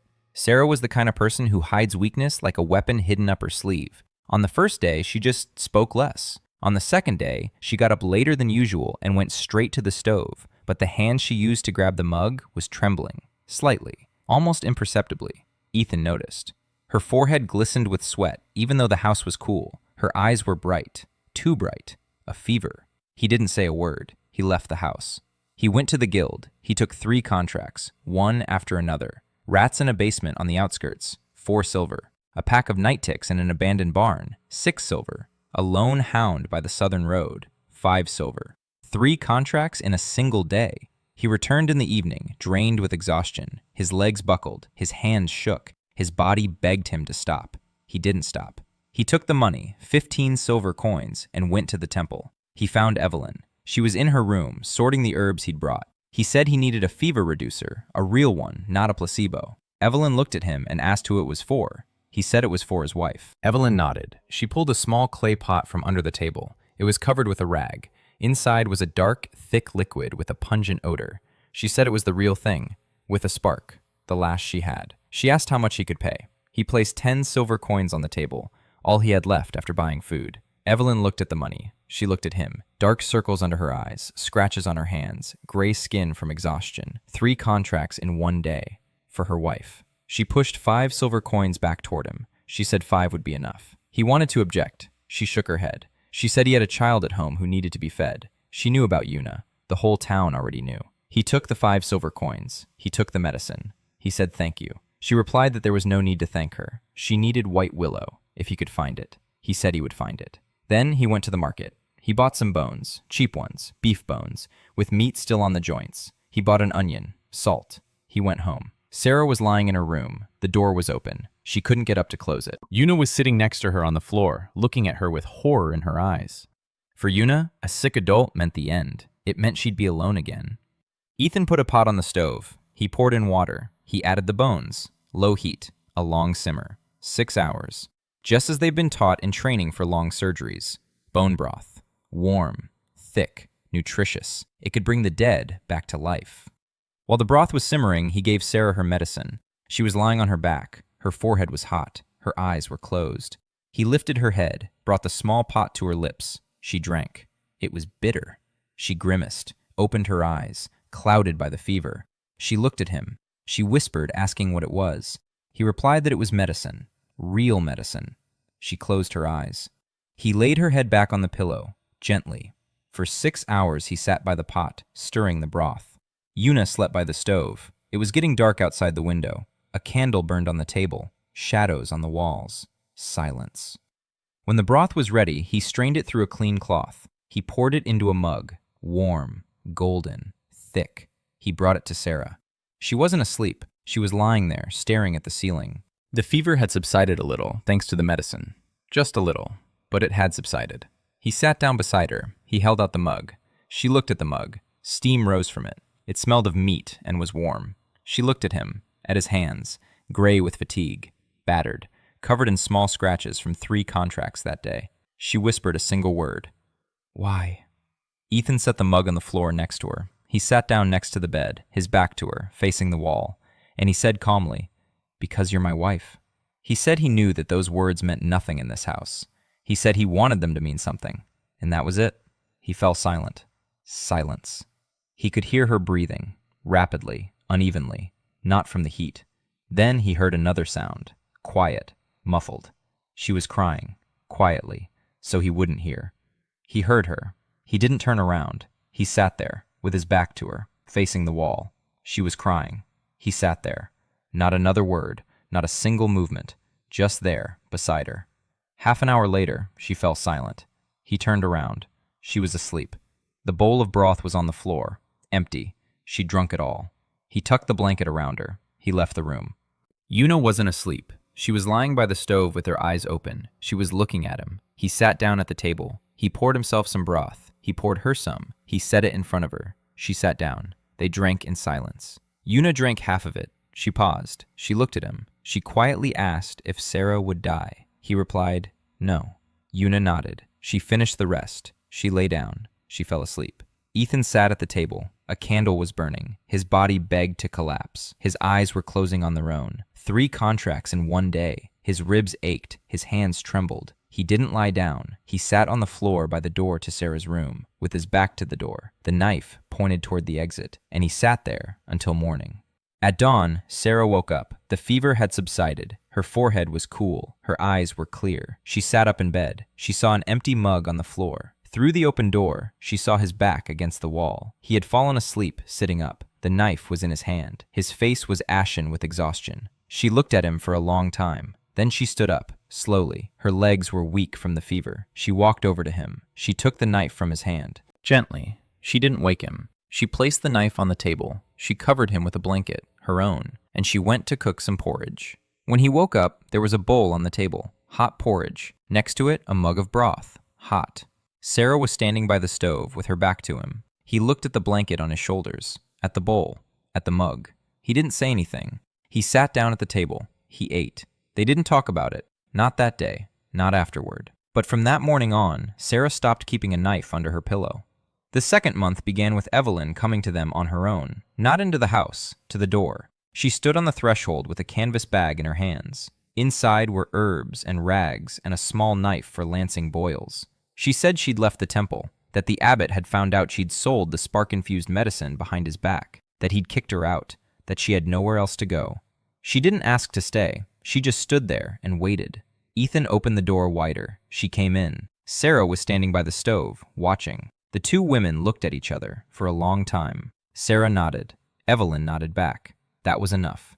Evelyn settled into the house. Now there were 4 of them. Ethan began to think about an infirmary. Not just a room with a cot, but a real place where people could be treated. He thought about it in the evenings while sharpening his knife or repairing his gear. Evelyn once said something, just like that, in passing. She said that southern light was best for examining wounds. Ethan remembered. The following week, he found a space, an old warehouse on the corner of their street, abandoned. The roof was full of holes, the walls were intact, one window, facing south. He worked out a deal with the owner, an old man who lived on the other side of town and had long since forgotten about this warehouse. The rent was 2 silver coins a month. Ethan began the renovations. In the evenings, after their contracts, Una helped. She hauled boards, she held the nails, he patched the roof, fixed the door, scrubbed the floor, nailed together 2 cots from the boards, set up a shelf, a separate one, for clean rags. He found an old copper vat at the dump. He cleaned it out, placed it against the wall. A kettle, for water, for rags, for tools. He did this every evening, 2 or 3 hours at a time. He didn't tell Evelyn. 10 days later, it was ready. He brought her there in the morning. He opened the door. She walked in. She stopped. She looked around. 2 cots, a shelf with clean rags, a kettle, a south-facing window. The light fell evenly and softly. She stood there for a long time, silently. Then she turned to him. Her voice was steady, but there was a tremor in it. She said one sentence. "You listened," he replied. "I'm always listening." She turned away. She stood facing the window. Her shoulders were straight, her back was straight, but he saw how she clenched her hands so tightly that her knuckles turned white. She wasn't crying. Evelyn isn't the type to cry. She's the type who holds it together. But he could see that at that moment, it was hard to hold it together. She set her bag on the shelf. She took out some herbs. She laid them out. She began to work. The infirmary opened that very day. The first patient was a hunter with a laceration on his shoulder. He came because the temple had asked for 5 silver coins. Evelyn treated him for free. The second was a boy from the barracks with an infected cut on his leg. The third was an old woman from the market, the very same one, the one who'd told him, "You came just in time." She hadn't come for treatment. She brought a bundle of white willow, a large one, fresh. She placed it on the table in front of Evelyn. She looked at Ethan. She didn't say anything. She left. Evelyn looked at the white willow, then at Ethan. He shrugged. He said the old woman was strange. Evelyn replied that the old woman wasn't strange. The old woman knows. Ethan didn't ask what exactly she knew, but he remembered. The infirmary was changing things. Imperceptibly, slowly, but he was changing them. Hunters who used to die from infection 3 days after being wounded now came to Evelyn. She would clean their wounds, stitch them up, change their bandages, and give them herbs. They survived. Some of them came back to thank her. Some asked who was paying for the infirmary. They found out it was Cain. They remembered. In the middle of the second month, a man came to Ethan. He was healthy with broad shoulders. He limped on his left leg. Ethan recognized him. It was the same man from the alley, the one whose tendon he'd cut, then bandaged, and then told to come to the tea house. His name was Garth.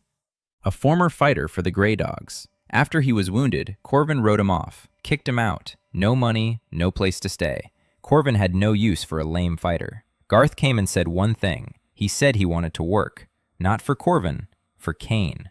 Ethan looked at him, asked why. Garth answered. He said that Corvin had thrown him away like a rag, but Cain had cut his leg and then bandaged it, and that was more than Corvin had done in 3 years. Ethan thought for a minute. Then he nodded. He said there was a job, but not a dirty one. They needed someone to guard the infirmary entrance. Night shift. Pays 1 silver a week. Garth agreed. Now the infirmary had security. The team was growing, quietly. No sign, no name.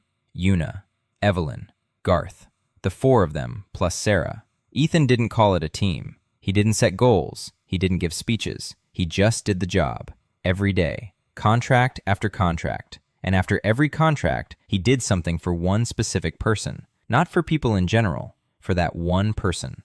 A knife for Yuna. Lighter than his. Thinner. Fitted to her hand. He found the blade at a junkyard. Sharpened it. Fitted the handle. Gave it to her. Yuna wore it constantly. She slept with it. New shoes for Evelyn. Her old boots were worn out, and she limped after a full day on her feet. He found a shoemaker. Ordered them. Paid for them. Brought them. Left them by the infirmary door. Didn't say a word. She found them. Put them on. Came to him. Said thank you. He nodded. Sarah. For Sarah, he did something else. He mended her boots. Her old ones. Her only pair. The seam on her right boot had been coming apart for a long time, and she was limping. He noticed. At night, while she was asleep, he took her boots. He sat down by candlelight. He took out a needle and some thread he'd bought from the cobbler for a penny, and he sewed the seam back together. Crooked. Rough. He wasn't a shoemaker, but the seam held. In the morning, Sarah found the boots by her door. Mended. She stood there looking at them. Then she put them on. She walked around. The seam held. She looked at Ethan, who was sitting at the table eating porridge. She didn't say anything, but her eyes said it all. A week passed. By the end of the second month, Ethan took on a contract with Yuna and Hart, their first time as a trio. A pack of night wolves in the forest to the north, 8 of them. A contract for 40 silver pieces. The recommended team size was 8 people. Ethan took 3, including himself. Yuna led the way. Garth brought up the rear. Ethan went first. They found the pack at a watering hole, at night. Ethan set the traps. Ropes between the trees, pits on the trails, stakes. Then Yuna threw a rock from downwind. The pack woke up. They ran. Into the darkness, into the ropes, into the pits, into the stakes. 3 fell at once. Ethan finished off 2 with his knife. Yuna took down 2 more with her bow. The last one lunged at Hart. Hart met him with a club. Heavy. Precise. His lame leg didn't get in the way. 8 out of 8. 0 casualties. When they returned to the city with 16 ears in a sack, the guild guard looked at them and said one word. 3. Ethan nodded. 3. 8 night wolves. 3 men. He divided the money. 15 for himself, 12 for Yoon, 13 for Hart. Hart looked at his share, looked at Ethan, said it was more than his share. Ethan replied that Hart had been covering the rear. The rear is worth more. Hart fell silent. Then he nodded. Silently. Turned around. He walked away. His back was straight. His stride was firm, even though he was limping. Ethan watched him go and thought, 2 more, maybe 3, and then we can start taking down the gray dogs. The third month, a nest of swamp creatures. The guild had declared it an impossible mission for 3 years. The contract had been hanging on the board for so long that the paper had yellowed and the ink had faded. 100 silver. Swamp creatures. A colony of 12 or 15 individuals in the marshes northwest of the city. A territory half a mile wide. Water waist deep. Mud. Reeds so thick you couldn't see 3 steps ahead. The creatures hunted in packs. They dragged their prey underwater. 3 groups had tried over the course of 3 years. The first returned missing 2 men. The second didn't return at all. The third reached the edge of the marsh and turned back. Since then, the contract had hung there like a monument. Ethan took it off the board. The duty officer looked at him, looked at the contract, looked back at him, asked if he was sure. Ethan said he was sure, but not today. In a week. He needed a week to prepare. He started with reconnaissance. He took Yuna. They walked to the swamps 3 days in a row. They didn't go in. They watched from the dry bank. Yuna sniffed the air. She counted. She said she sensed 14, maybe 15. One was larger than the rest, the leader or the female, deeper in the swamp. Ethan drew a map with a stick on the ground. Then he traced it onto a piece of cloth with charcoal. The swamp's boundaries, deep spots, shallow ones, the directions of the currents, mounds, islands of dry land. 2 entrances to the swamp from the south, 1 from the east. The north and west were impassable. He talked to the hunters who had been in the first group, the only survivor among those who'd gone deep into the swamp, an old hunter named Dirk. He drank at the bar every evening. Ethan bought him a drink and listened. Dirk said the creatures attack from under the water. They grab you by the legs. They drag you down. While you're struggling with one, 2 others come in from the sides. Their skin is slippery. The knife slips off. Their teeth are small but numerous. They don't kill you right away. They drown you. Then they eat you. Ethan listened. He memorized every detail. Then he asked about the leader. Dirk said he hadn't seen it, but he'd heard it. The sound, low, like a rumble. When the rumble began, all the creatures would charge at once. The leader commanded them, like an officer. Ethan nodded. The commander. Take out the commander, and the formation will fall apart. He spent a week preparing. He drew up a plan. He drew a map for everyone. He assigned roles. Yuna on the dry bank, a bow, 10 arrows. Her task, to watch and shoot at those who rise to the surface. Garth at the eastern entrance to the swamp, a club, a rope. His task, to block the exit.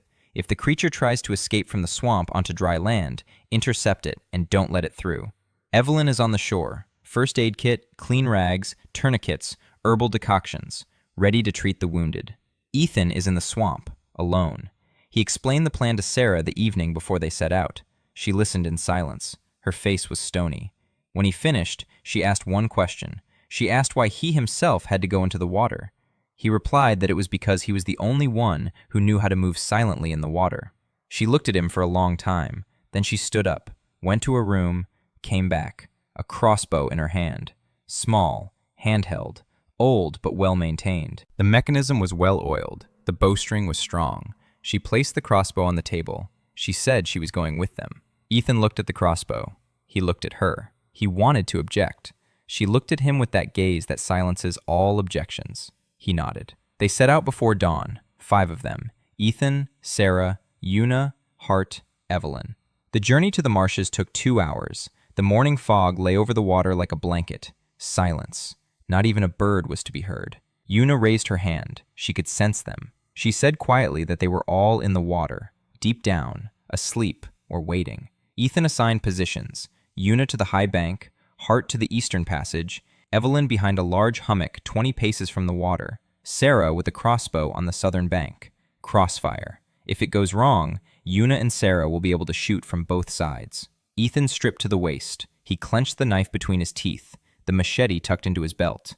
He stepped into the water. Cold. Knee-deep, waist-deep, chest-deep. The bottom was soft. His feet sank into the mud. Every step was a struggle. He moved slowly, silently, just as he'd been taught. The water reached his chin. He breathed through his mouth, quietly, steadily. Reeds all around, tall, thick. Visibility, 2 steps. He followed the map in his head. 20 steps north, turn west. 10 steps. According to his calculations, there should be a deep pit here, a lair. He stopped, listened. Silence. Then a sound, faint, underwater, movement. Something large stirred. He pulled a small pouch from his belt. Inside was a mixture he'd been preparing for 3 days. Marsh root, ground up, mixed with fat and sulfur from the temple. When this mixture hits the water, it gives off a pungent odor. Marsh creatures hate that smell. Dirk had mentioned it in passing between his 3rd and 4th mugs. Ethan remembered. He untied the pouch. He poured half of it into the water in front of him. The water foamed. The smell hit his nose, sour, pungent. Movement began beneath the water. Rustling, splashes. The creatures were waking up. They were fleeing the smell. To the sides, toward the edges of the swamp, toward the exits, to the surface. The first one leaped out of the water 10 paces away from him. A long, smooth body, gray-green skin, small eyes, a mouth full of tiny teeth. An arrow struck it in the side. Yuna. From the shore, the creature screeched and dove back in. The second and third leaped out at the same time. On the southern bank, the crossbow clicked. The bolt pierced the second creature's neck. Sarah. The third creature crawled onto the bank. Hart met it with his club. A blow. A crunch. The creature rolled back into the water. Ethan poured out the second half of the mixture. The swamp exploded. Creatures were crawling out of the water from all directions. Panic. The smell was driving them to the surface. Yuna was shooting, arrow after arrow, fast, accurate. Sarah was reloading the crossbow, slower, but every bolt found its mark. Garth struck everything that crawled onto the eastern shore. Ethan stood chest-deep in the water and waited. Not for the creatures, for the leader. A rumble. He heard it 3 minutes later, low, vibrating, coming from the depths, from the west, where it was impassable. The leader didn't come to the shore. The leader was in the center. Ethan moved toward it. against his own instincts. Every nerve screamed for him to turn back. He kept going forward, deeper, water up to his neck, up to his chin. The reeds parted. A clearing opened up, a round backwater, and in the center of the backwater, a black back, a large one, 3 times larger than the other creatures. The leader, or the matriarch, her head above the water, small eyes, intelligent, not animal-like. She was looking at him. The rumbling grew louder. Ethan felt a vibration in his chest. The matriarch was calling. Not to her own. They were already running away. She was calling for something else, something deeper. He didn't wait. He dove. His eyes open underwater, murky, dirty. He saw a silhouette, dark, huge. He swam toward it. 3 strokes. 2. The mother turned. A mouth. Huge. He dove down, underneath her, his hand holding the machete, upward, into her soft belly. The blade went in. He ran the machete along its body, a long cut. The mother twitched. Its tail struck him in the chest. The air rushed out of his lungs. He surfaced. He gasped for air. The mother thrashed on the surface. Blood stained the water black. He swam closer. The knife. At the base of from top to bottom, the mother went limp. The rumbling stopped. It grew quieter on the shores. The creatures, without their leader, lost their formation. Una and Sarah finished off those who were still twitching. Garth held the shore. Ethan pulled himself out of the water. He lay down on the shore, face down. He coughed. Dirty water poured out of his lungs. His ribs burned. His chest ached from the blow of the tail. It was hard to breathe. Evelyn was by his side within 10 seconds. Her hands were quick, precise. She examined him. His ribs were intact. A bruise, a severe one, but intact. She turned him over, rinsed his face, gave him water. He sat up, looked at the swamp. Dead creatures were floating on the surface. 1, 3, 5, he counted. 11 bodies, plus the mother, plus the 3 that Garth had dragged ashore. 14. Una said she sensed 15. 1 got away, or maybe she counted 1 twice. It didn't matter. The nest was destroyed. Ethan looked at his team. Una was on the shore, an empty quiver, 10 arrows, 10 shots, 8 hits. Sarah was by the southern shore, crossbow in hand. Her face was calm. Her hands were steady. 4 bolts, 4 creatures. Garth was by the eastern passage. His club was covered in blood. 3 creatures lay at his feet. His limp leg hadn't held him back. Evelyn was beside him. Her hands were covered in his blood and swamp water. Ready. Calm. 5 people. 14 creatures. 0 casualties. They returned to the city by noon. The sack of ears was so heavy that Garth carried it on his shoulder. The guild office. The clerk behind the counter. Ethan dumped the ears onto the counter. 28 ears. The clerk counted them for a long time. Then he looked up. His face was pale. Tolly Venn came out of the office. He stood nearby. He looked at the ears, then at Ethan, then at the team behind him. 4 of them. Dirty. Wet. Alive. Venn was silent for 10 seconds. Then he counted out 100 silver coins. He placed them on the counter. Ethan took the money. He turned to the team. He divided it up. 20 for Yoon, 20 for Sarah, 20 for Hart, 15 for Evelyn, 25 for himself. He turned to Venn. He said 1 sentence. He said that tomorrow he wanted to see on the board the contracts that had been hanging there for the last 3 years as unfulfillable. That was all. Venn looked at him. His eyes were glassy. His face was impassive. Then he nodded slightly. Out on the street, Una walked beside Ethan. She was silent. Then she quietly said 1 word. Sergeant. Ethan stopped. He looked at her. She didn't know what it meant. She'd heard him mutter that word in his sleep. She just repeated it. He looked at her for 3 seconds. Then he turned away and kept walking. He didn't say anything, but Una saw it. For a single second. Something in his eyes. Something warm. Something that felt like home. From that day on, the town began calling him Sergeant. No one knew why. No one asked. The word stuck. The word sergeant spread through Briarden like smoke. Not because anyone was promoting it, because people needed a word for what they were seeing. A man who takes on impossible contracts and comes back. A man who runs an infirmary where treatment is free. A man who pays his people more than he pays himself. That calls for a name. Sergeant fit the bill. By the end of the 3rd month, Ethan had 7 people with him. Una, Evelyn, Garth. 2 rookie hunters he'd pulled out of a botched contract. A guy named Dan, quiet, strong, skilled with a spear. And a woman named Rice, wiry, vicious. She could sling a stone so hard it'd crack a hound's skull from 30 paces away. Both came on their own. Both said the same thing. We want to work with the sergeant. And Sarah. Sarah, who wasn't formally part of the team, but was, in fact, its center. She counted the money, she distributed supplies, she knew the guard schedule and patrol routes, she knew which merchants paid the greyhounds and which paid the butchers. She knew which contracts were worth taking and which were traps. Ethan would bring in the assignment. Sarah would break it down into parts. Together, they worked like a well-oiled machine. But Corvin the Butcher wasn't going to wait for the machine to get up to speed. The first strike was silent. One morning, Ethan came to the infirmary and found the door smashed in. The shelves were overturned, the herbs were trampled, the kettle was crushed, the beds were broken. One word was scrawled on the wall in charcoal: dogs. Hart was lying by the door. His face was battered, his ribs were broken. 2 or 3 of them had come during the night. They'd waited until Hart dozed off. They beat him in silence, professionally. Evelyn stood in the midst of the chaos, staring at her herbs scattered on the floor. Her face was pale, her hands were clenched into fists. She wasn't crying. She stood there, burning inside with that quiet fire that is more terrifying than a scream. Ethan looked at the chaos, at Hart, at Evelyn, at the dents left by the boots on the floor. 3 sets of footprints. He crouched down, looked closer. One set was deeper than the others, heavy. The right foot pressed down harder, limping on the left, or just a habit. The second set was shallow, narrow boots. The third was medium-sized, a worn-down heel on the right. 3 people, 3 sets of clues. He memorized them. Evelyn bandaged Garth. 2 ribs, fractures, a broken nose. He'll live. He won't be able to fight for a month.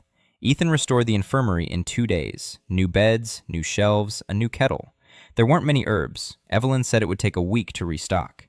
Ethan gave her 10 silver coins to buy supplies from the merchants. Then he got to work.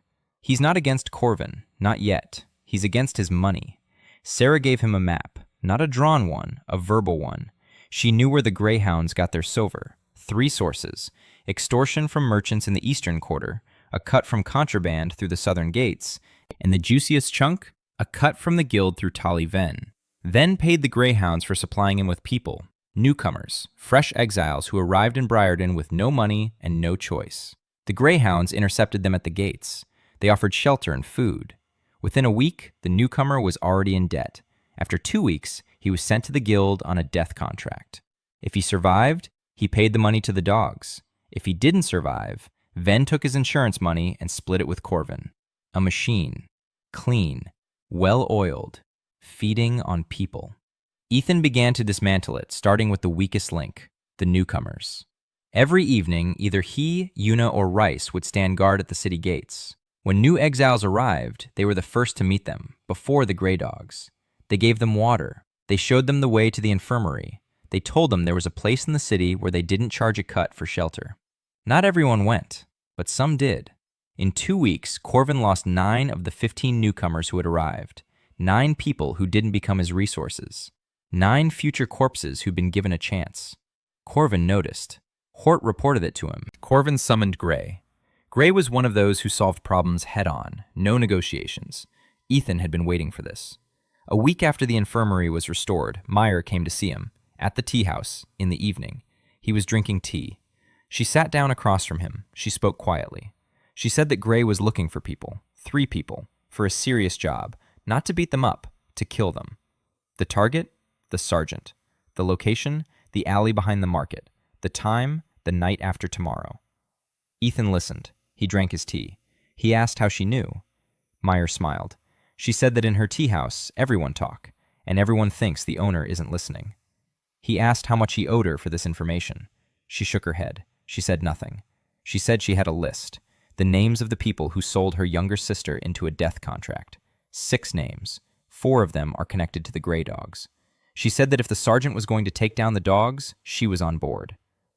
Ethan finished his tea. He looked at her. She didn't look away. Calm. Dark. 6 years of a silent war in a single tea house. 6 years of smiles and memorizing names. He said he'd get the list. The whole thing. She nodded. They didn't shake hands. They didn't swear an oath. They just nodded to each other. That was enough. The night after tomorrow, Ethan didn't go down the alley behind the market. Instead, he made his way to Gray's house, quietly, across the rooftops. Una showed him the route. She knew the rooftops of Briarden like the back of her hand. Gray lived in a stone house on the outskirts of the eastern quarter, alone, with no guards at home, because Gray himself was the guard. Strong, fast, with 2 knives on his belt and a reputation as a man who had killed 9 people. Ethan was waiting for him at the door, inside. The lock on Gray's door was cheap and old. Ethan picked it with a piece of wire in 30 seconds. When Gray entered his house, he managed to take 2 steps before he felt a blade against his throat. Ethan was standing in the doorway. The knife was pressed against his skin. Not hard, just enough to feel it. He spoke quietly. He said there was no need to send the 3 men to the alley behind the market, that he was here, that if Gray wanted to continue, let him continue. But let him know that the sergeant wasn't waiting in the alleys. The sergeant was coming home. Gray stood there, motionless. 10 seconds. He was a professional. He understood what had happened. They had been found before he found his target. They were waiting for him in his own home. That meant only one thing. Standing before him was someone better. Ethan sheathed his knife. He took a step back. Gray turned around, looked at him. His face was stony. Ethan said one more thing. He said that Corvin would abandon him, just as he'd abandoned Garth, just as he abandons everyone, that Gray was just a tool to Corvin, and tools break and get thrown away. Gray remained silent. Ethan walked out the door, calmly, with his back to Gray. It was risky, but it was a calculated risk. A man who's been shown your back after having a knife held to his throat won't attack, because it's no longer about strength, it's about respect. Out on the street, Ethan exhaled. His hands were shaking, not from fear, from adrenaline, an old friend. 3 days later, Civvy left the Gray Dogs, silently, without explanation. Corvin lost his right-hand man. The Gray Dogs began to crumble, not from a blow, but from silence. Ethan didn't storm in. He didn't fight. He took them down. One by one. One by one. He tracked down Corvin's informants through Meyer. Every informant received a visit, not from Ethan personally, from the fact itself. Meyer relayed the same message to each of them through intermediaries. The sergeant knows your name. The sergeant knows who you work for. The sergeant won't touch you if you stop. If you don't stop, the sergeant will come. 5 of the 7 informants stopped working for Corvin within a week. The remaining 2 left town. Ethan dealt with the suppliers differently. Corvin received contraband through the southern gates. 3 merchants brought goods from beyond the wall. Cheap weapons, weeds, hides. Ethan found them through Sarah. Sarah knew their names because the former Kane once let it slip while drunk about who Corvin was drinking with. Ethan approached each merchant separately. He offered a simple deal, to work directly with the market, bypassing Corvin. No cut for the Pazam. 2 merchants agreed right away. The 3rd hesitated. 2 days later, Una found his warehouse outside the city, and Ethan relayed a simple surveillance task to him through Dan. The warehouse was unguarded at night. The merchant agreed the next day. Corvin's smuggling route dried up within 10 days. The racketeering was the last to go, and the hardest. The merchants in the eastern quarter paid the Greyhounds not because they wanted to, because they were afraid. Ethan couldn't dispel that fear with words. He could dispel it only through action. Garth had recovered. His ribs had healed. His nose was crooked but functional. Ethan stationed him in the eastern quarter, out in the open. Every day, Garth walked the streets. He talked to the merchants. He didn't threaten. He didn't promise. He just walked. He was visible. A former Greyhounds fighter on the sergeant's side. That message spoke louder than any words. A week later, 1 merchant refused to pay Corvin's collector. Then a 2nd. Then a 5th. Corvin sent 2 men to teach the first one a lesson. Garth met them at the shop entrance. He stood in silence. The 2 looked at him, at the baton in his hand, at his crooked nose, at the eyes that showed no fear. They left. Corvin the butcher sat in his basement, losing the city piece by piece. Money was running out. People were leaving. No informants, no contraband. The racket was crumbling. Of the 30 fighters, 18 remained. Then 15. Then 12. Those who left didn't go to Ethan. Most simply vanished, into the bars, to the outskirts, into other gangs. Corvin called on Hort. Hort was smart.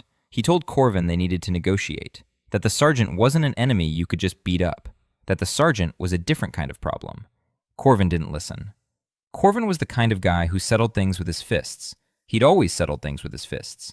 And now he had only 1 fist left. 8 loyal fighters, the ones who'd been with him from the very beginning, the ones who wouldn't go anywhere because they had nowhere to go. They locked themselves in the tavern's basement and waited. Ethan came at night. Alone. That was important. Not with a team. Alone. Because Corvin understood only force. And force had to be demonstrated in a language Corvin understood. The basement door was locked. Ethan knocked. Quietly. 3 times. Hort opened it. He saw Ethan. He looked behind him. No one. Alone. Hort stepped back. Not because he was scared, because he understood. Ethan entered the basement. 8 men. Corvin at the table. Big, angry, red face, Bloodshot eyes. He'd been drinking. For a long time. Hort was next to him. The rest were lined up along the walls. Knives, batons, 1 axe. Ethan stood by the door, a knife on his belt, a cleaver behind his back. His hands relaxed. He spoke. Steadily. Calmly.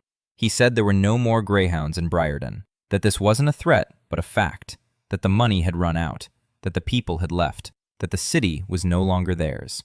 He said Corvin had 2 options. First, he and his men leave Briarden, alive, with whatever they can carry. Second, they stay, and then the sergeant will come. Every night. Not here, at home, to each of them, one by one. Corvin stood up. The chair fell over. He was a head taller than Ethan and twice as broad. Hands strong enough to bend a horseshoe clenched into fists. He took a step forward. Ethan didn't move. He looked him in the eye. Corvin stopped a step away. He raised his fist. Horth said 1 word. Quietly. He said his name. Corvin. Corvin turned around. Horth was standing by the wall, shaking his head. Slowly. No. Corvin stood between Hort and Ethan, between the only man who still obeyed him and the man who had taken everything else. 3 seconds. 5. Corvin lowered his fists. He turned to Ethan. He said he would leave, but that Ethan would regret it. That there were people more powerful than the sergeant, that those people would come. Ethan nodded. He said that when they came, he'd be here. He walked out, silence behind him. At dawn, Corvin the Butcher and 8 men left Briarden through the south gate. Hort left separately, north. Ethan stood on the wall and watched them leave. Sarah stood beside him. She looked down at the road. Then she looked at him. And for the first time in all the time they'd been together, she smiled. A small smile, brief, like a flash. But he saw it. He remembered it. The Greyhounds were no longer in Briarden. After the fall of the Greyhounds, the city froze. The butchers and the widows' sons waited. They watched. They assessed.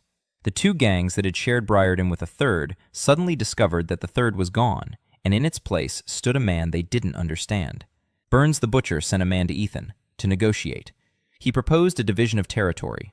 The East Quarter is now neutral. The butchers won't touch the sergeant's merchants. The sergeant won't touch the butcher's business. Ethan listened. He said he'd think it over. He thought about it for 3 days. Then he sent Sarah, not Garth, not himself. Sarah, because Sarah knew how to do something Ethan couldn't. She knew how to talk so that the other person thought the decision was their own. Sarah went to Burns and proposed not a division of territory, but a deal. The Resnicks would get a cut of the hunting contracts, not from the sergeant's contracts, from the new contracts Ethan was planning to secure. Contracts to clear the roads between cities, to guard caravans, to patrol the southern border. Work that hadn't existed before because the guild didn't consider it profitable. But Ethan did the math, and the numbers showed that caravan contracts could bring in more than monster hunting.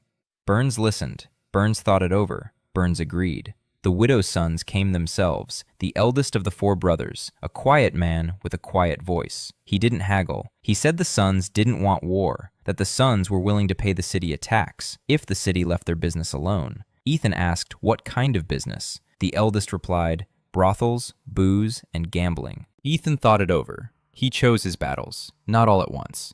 He said that brothels and liquor were acceptable, but gambling, where newcomers were fleeced of every last penny, would be stopped.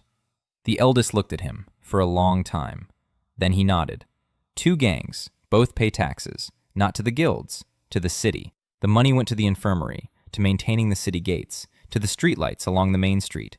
Small things, but small things that change a city. Tolly Venn watched it all and smiled. That very same smile.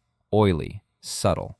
He didn't interfere. He didn't help. He observed. He waited. Ethan knew what Venn was waiting for. He knew exactly what. He was waiting for a mistake, for the moment when the sergeant would take on too much and crack, or for the moment when he could set someone new on him. Venn was patient, but Ethan was more patient. He didn't try to break Venn by force. He began gathering paperwork. Serafina appeared exactly when she was needed. The third daughter of an impoverished southern baron, she arrived in Briarden with a caravan, a single bag of books, glasses on her nose, not a single callus on her hands. She spent her first night in the barracks and nearly lost her bag. Una found it in the morning. She brought her to Ethan. He looked at the girl, pale, frightened, but not crying. She was holding it together. He asked what she could do. She replied that she could read in 4 languages, that she knew arithmetic, that she had kept the ledgers at her father's house. He asked if she could read contracts. She replied that she could read anything. He took her to the guild office, not to Ven, but to the archives, an old room up the stairs with dusty cabinets, stacks of papers, contracts, reports, insurance policies, and payment calculations. Serafina sat down at the table. She put on her glasses and began to read. She read for 3 days, 4, 5. Una brought her food. Ethan came by in the evenings. Serafina showed him the numbers. A contract issued to the hunter Matt Deers 14 months ago. Deers did not return. Insurance, 20 silver. Payment to family, 0. No family. Insurance written off. Signed by Tali Ven. A contract issued to hunter Long 11 months ago. The contract's intelligence report indicated a lair in the northern ravine. The lair was in the southern one. Long did not return. Insurance, 15 silver, written off, signed by Venna.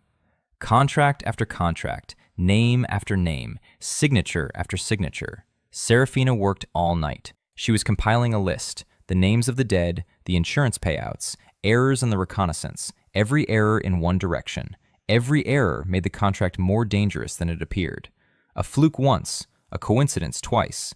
28 times in 3 years. That's a pattern. Ethan looked at the list. 28 names. 20 teen people who left and never returned because Tali Ven profited from their deaths. Serafina looked up. Her eyes were red from lack of sleep. Her glasses had slipped to the tip of her nose. She asked what he was going to do about it. He replied that it was her job, not his. She decides who to show it to. She knows the paperwork. She knows the numbers. She's headquarters. Serafina looked at him. He was standing by the door, serious, calm. He didn't tell her what to do. He said it was her job. Hers. Not help. Work. She adjusted her glasses. She nodded. The next morning, at the team meeting in front of the whole team, Ethan placed her sheets in front of her. 12 people were sitting at the table in the infirmary. Ethan spoke matter-of-factly. He said that without those sheets, they would have lost 2 people on the last operation. He said that Serafina was their headquarters, that this was her job, not a favor, that anyone who wanted to object should object to him. No one objected. Serafina stood up. She went out to the kitchen, to Una, because there was no one else to turn to. Una stood there and watched silently as Serafina cried. Then she handed her a face cloth and put the kettle on, because Ethan had taught her that when someone is feeling down, they don't need words, they need tea. Serafina didn't take the papers to the guards. The guards had been bribed. She took them to the abbess of the temple, the new abbess, a woman named Mother Agnes. The old abbot, who had been peddling amulets with a spark, had quietly left Briarden a month earlier, when Evelyn began treating people for free, and the flow of money into the temple dried up. Mother Agnes was different, old, tough, with a voice accustomed to speaking the truth, even when the truth was inconvenient. She read through the papers in a single night. In the morning, she summoned Serafina back. She asked one thing: was she certain of the figures? Serafina replied that she had checked them 3 times. Mother Agnes nodded. And she did something that hadn't been done in Briarden for 30 years. She rang the bell. The great temple bell that rang only during a wave or upon the death of the captain of the guard. The bell rang out and people poured into the streets. Hunters, merchants, guards, the wives of the fallen, the mothers of the fallen, the children of the fallen. Mother Agnes stepped out onto the temple steps, papers in her hands. Her voice was steady. She did not shout. She didn't accuse anyone. She read. Names, dates, amounts, contract after contract, death after death, signature after signature. Tali Ven, Tali Ven, Tali Ven, 28 times. The square in front of the temple filled with people. Quiet. Deadly quiet. Ethan stood off to the side, not on the steps, not next to Mother Agnes, not in the center. Off to the side, next to Sarah, next to the team. He didn't say a word. It wasn't his business. It was the city's business. Families, names. An hour later, Tali Ven stepped out of the guild office. He heard the bell. He heard the names. He stepped out and saw the square full of people staring at him. In silence, he stopped. His face was pale. His hands were steady. Even now, his slender fingers didn't tremble. He looked at the crowd, at Agnes's mother with the papers, at Serafina beside her, at Ethan off to the side. He understood. Not that they had caught him. He understood that the paper with which he had killed him. He turned around, went back into the office. He closed the door. No one followed him. No one tried to break down the door.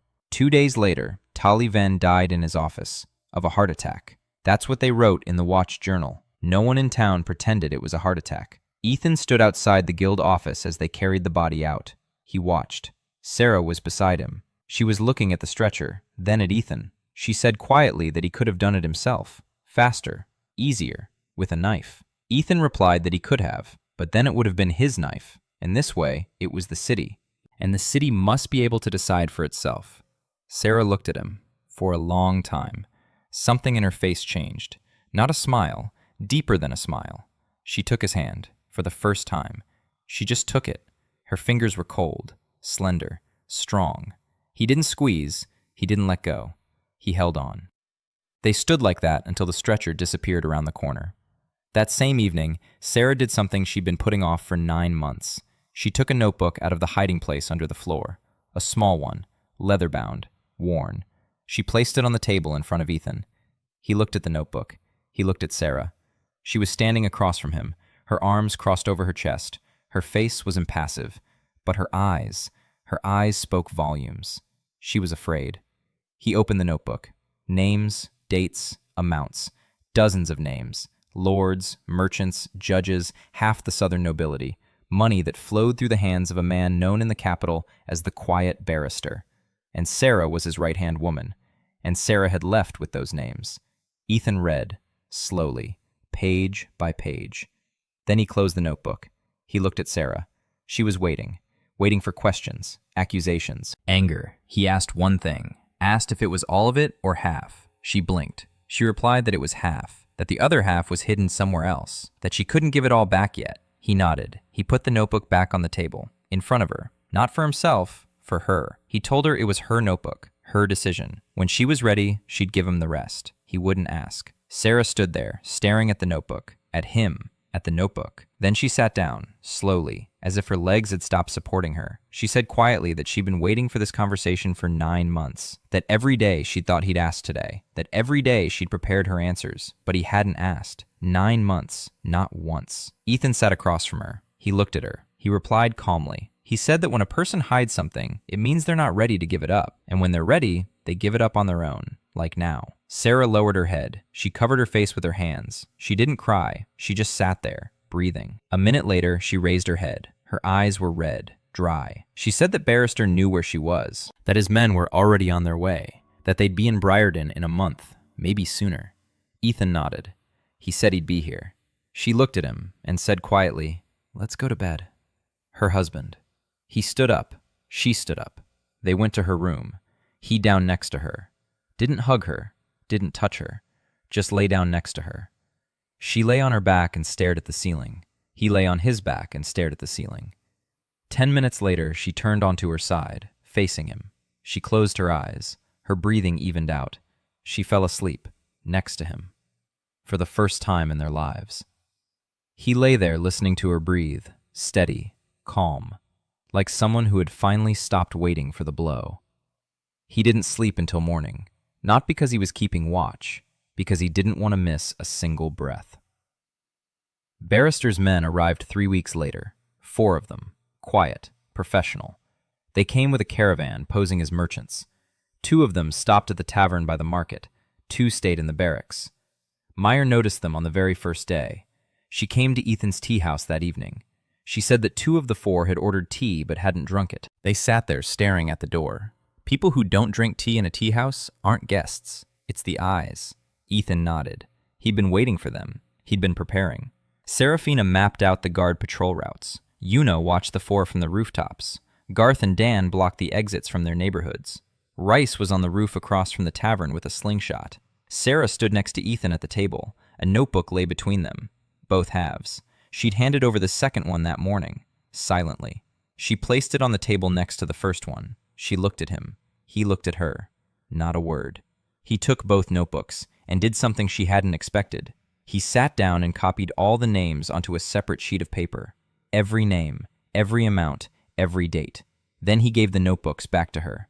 He said the originals were hers, that the copy was his, that if anything happened to him, the copy would go to Agnes's mother, and if anything happened to Sarah, the originals would surface in the capital through someone Meyer knew at the royal court, a double safeguard. The notebook was no longer just one man's weapon. It had become a wall. He didn't give Barrister's men a chance to act first. On the second night after their arrival, he came to them himself, not alone, with Lena. Lena Carver, a mercenary from the north. She'd shown up in Briarden 2 weeks earlier with a contract on Ethan's head. The contract was from Corvin, through a middleman, an old grudge. Lena found Ethan. She looked at him. She looked at his team, at the infirmary, at Una, who brought her tea without a word, at Sarah, who looked at her appraisingly but without hostility. Lena was a professional. She could tell the difference between a target and a person. 2 days later, she went to Ethan and placed the contract on the table. She said she wouldn't carry it out. She said she was staying. She said it plainly and without beating around the bush. And she added one more thing. She said she liked him, that she understood he was married, that it was complicated, that she wasn't leaving, and that they could figure it out themselves. Sarah stood in the doorway and listened. Ethan looked at Sarah. Sarah looked at Lena for a long time. Then she nodded. Just a single nod. Not permission, acknowledgement, respect for her directness. That's how Lena became part of the team, a former sergeant in the Royal Intelligence Service. 2 short blades crossed on her back. Professional, precise. The morning after Lena arrived, Ethan brought her breakfast, hot, with real bread. He said he'd noticed she'd eaten dry bread yesterday, not today. Lena, the woman who had endured interrogation with a red-hot iron. She turned away toward the wall for a moment. Then she turned back. Her eyes were dry. Her face was calm. She took the bread. She said thank you.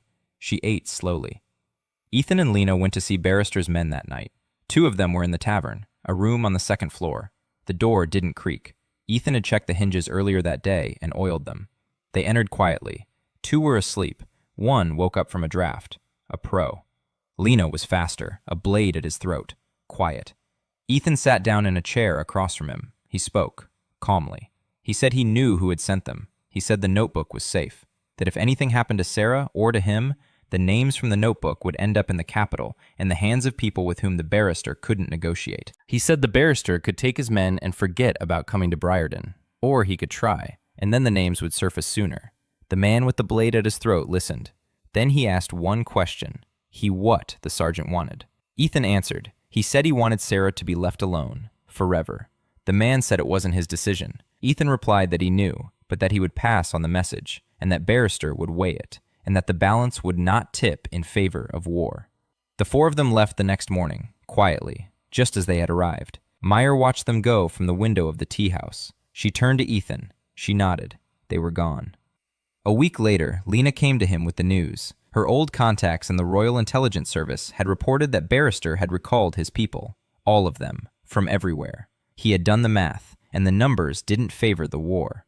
Sarah found out that evening. She was sitting at the table, listening. When Ethan finished, she was silent for a long time. Then she stood up. She walked over to him. She placed both palms on his face, held them there, looked into his eyes, dark eyes, a scar across his eyebrow. Very calm hands. Hands that had once killed. Hands that now held his face as if it were the most precious thing she possessed. She said 3 words, not the 3 words one expects in stories like this. She said, "I see you." He closed his eyes. And that was it. Late fall of the first year, the great wave, the Black Forest truly stirred. Una was the first to sense it, 2 days earlier. She said the forest smelled different, heavier, more menacing. Ethan rallied everyone. The 12-person team, the 60 townspeople he'd spent the past 6 months teaching to wield a spear. Every evening, 2 hours at a time. Formation, strike, shield, retreat, repeat. Serafina had worked on the maps all night before the wave. The flock's routes, calculating directions based on Una's data, entry points, fire sectors, everything on paper, everything precise, everything checked. 4 flocks emerged from the forest at dawn. The city was in a panic. The guards fled. The old captain abandoned his post and locked himself in the barracks. The guild closed the gates to its own members. Ethan stood at the city gates. Next to him was Sarah with a crossbow, Lena with blades, Una with a bow on the wall. Evelyn was in the infirmary with beds ready. Mir was gathering townspeople at the tea house to take shelter. Serafina relayed via messengers where each pack was coming from. 12 men and 60 townspeople with spears, against the wave.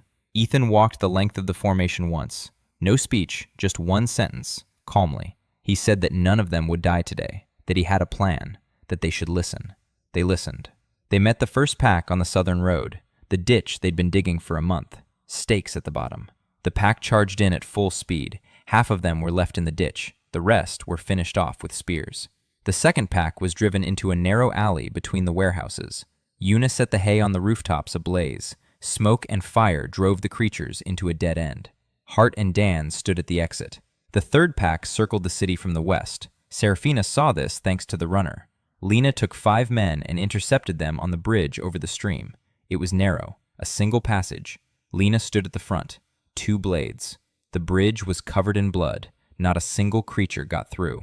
The fourth pack was the largest, and that very creature was with it. Tall, slender, long arms. It walked on 2 legs. It moved too deliberately. Not a beast, something else. Something the forest hadn't let out in 30 years. Ethan met it at the gate, alone. The plan had been ready for a long time, ever since that first day when he sat on a mattress in a stranger's body and, in a second and a half, calculated his options. Ropes between the gateposts, stretched at knee height. The creature was fast, but it couldn't see the ropes in the dark. The creature stumbled, fell forward, down on one knee. 1 second. Ethan was on top. From the gate, a knife at the base of the skull, from top to bottom. The creature twitched, once, then went limp. Silence. By dawn, the wave had receded. The field outside the city was covered with bodies, hundreds. Not a single dead body inside the city. 2 wounded, 0 killed. Ethan sat on the wall. His legs dangled. He counted. He breathed. Below, people were coming out onto the streets. They weren't celebrating. They weren't shouting. They were just coming out and standing there, looking at one another. They were alive, all of them. For the first time in 30 years, the wave had come and gone without a single casualty in the city. Sarah climbed up onto the wall. She walked over to him. She stood beside him. He was sitting. She was standing. She placed her hand on the back of his head. She didn't hug him. She just placed it there. Her fingers were warm, calm. She said quietly, "Let's go home." Husband. He closed his eyes. Morning light fell on the city, on the dirty streets, on the patched-up roofs, on the cracked walls, on the people who stood and silently watched the sunrise. Briarden, the pit, the dump, the place where people were dumped to die. Ethan opened his eyes. He looked down at the city from above, at Una, who was sitting on the infirmary roof, dangling her feet, at Evelyn, who was bandaging a wounded man by the gate, at Garth, who was cleaning his baton and smiling with his crooked nose, at Lena, standing on the bridge and wiping her blades, at Serafina, who had run over with maps and was trying to write everything down before she forgot, at Meyer, serving tea to the townspeople right out on the street, at Sarah, standing next to him and resting her hand on the back of his head. His people. His team. His city. Not because he had conquered it, because he had fixed it. Like a bolt on a door, like a seam on a boot, like broth you simmer for 6 hours for just one person. He stood up, took Sarah by the hand, and walked home. That evening, they were all sitting at the table, everyone. Una had made some soup, the second time in her life. She set a bowl in front of Ethan. She waited. He ate slowly, chewed thoroughly, said one word, "Delicious." Una exhaled. She placed plates in front of the others. They ate, in silence. 12 people at one table, the clatter of spoons, steam rising from the plates, warmth from the stove. Outside the window, Briarden was falling asleep, quietly, without fear, for the first time in 30 years, without fear. Ethan sat at the head of the table, Sarah next to him, Una across from him, Evelyn on his left, Lena on his right. His people, his home.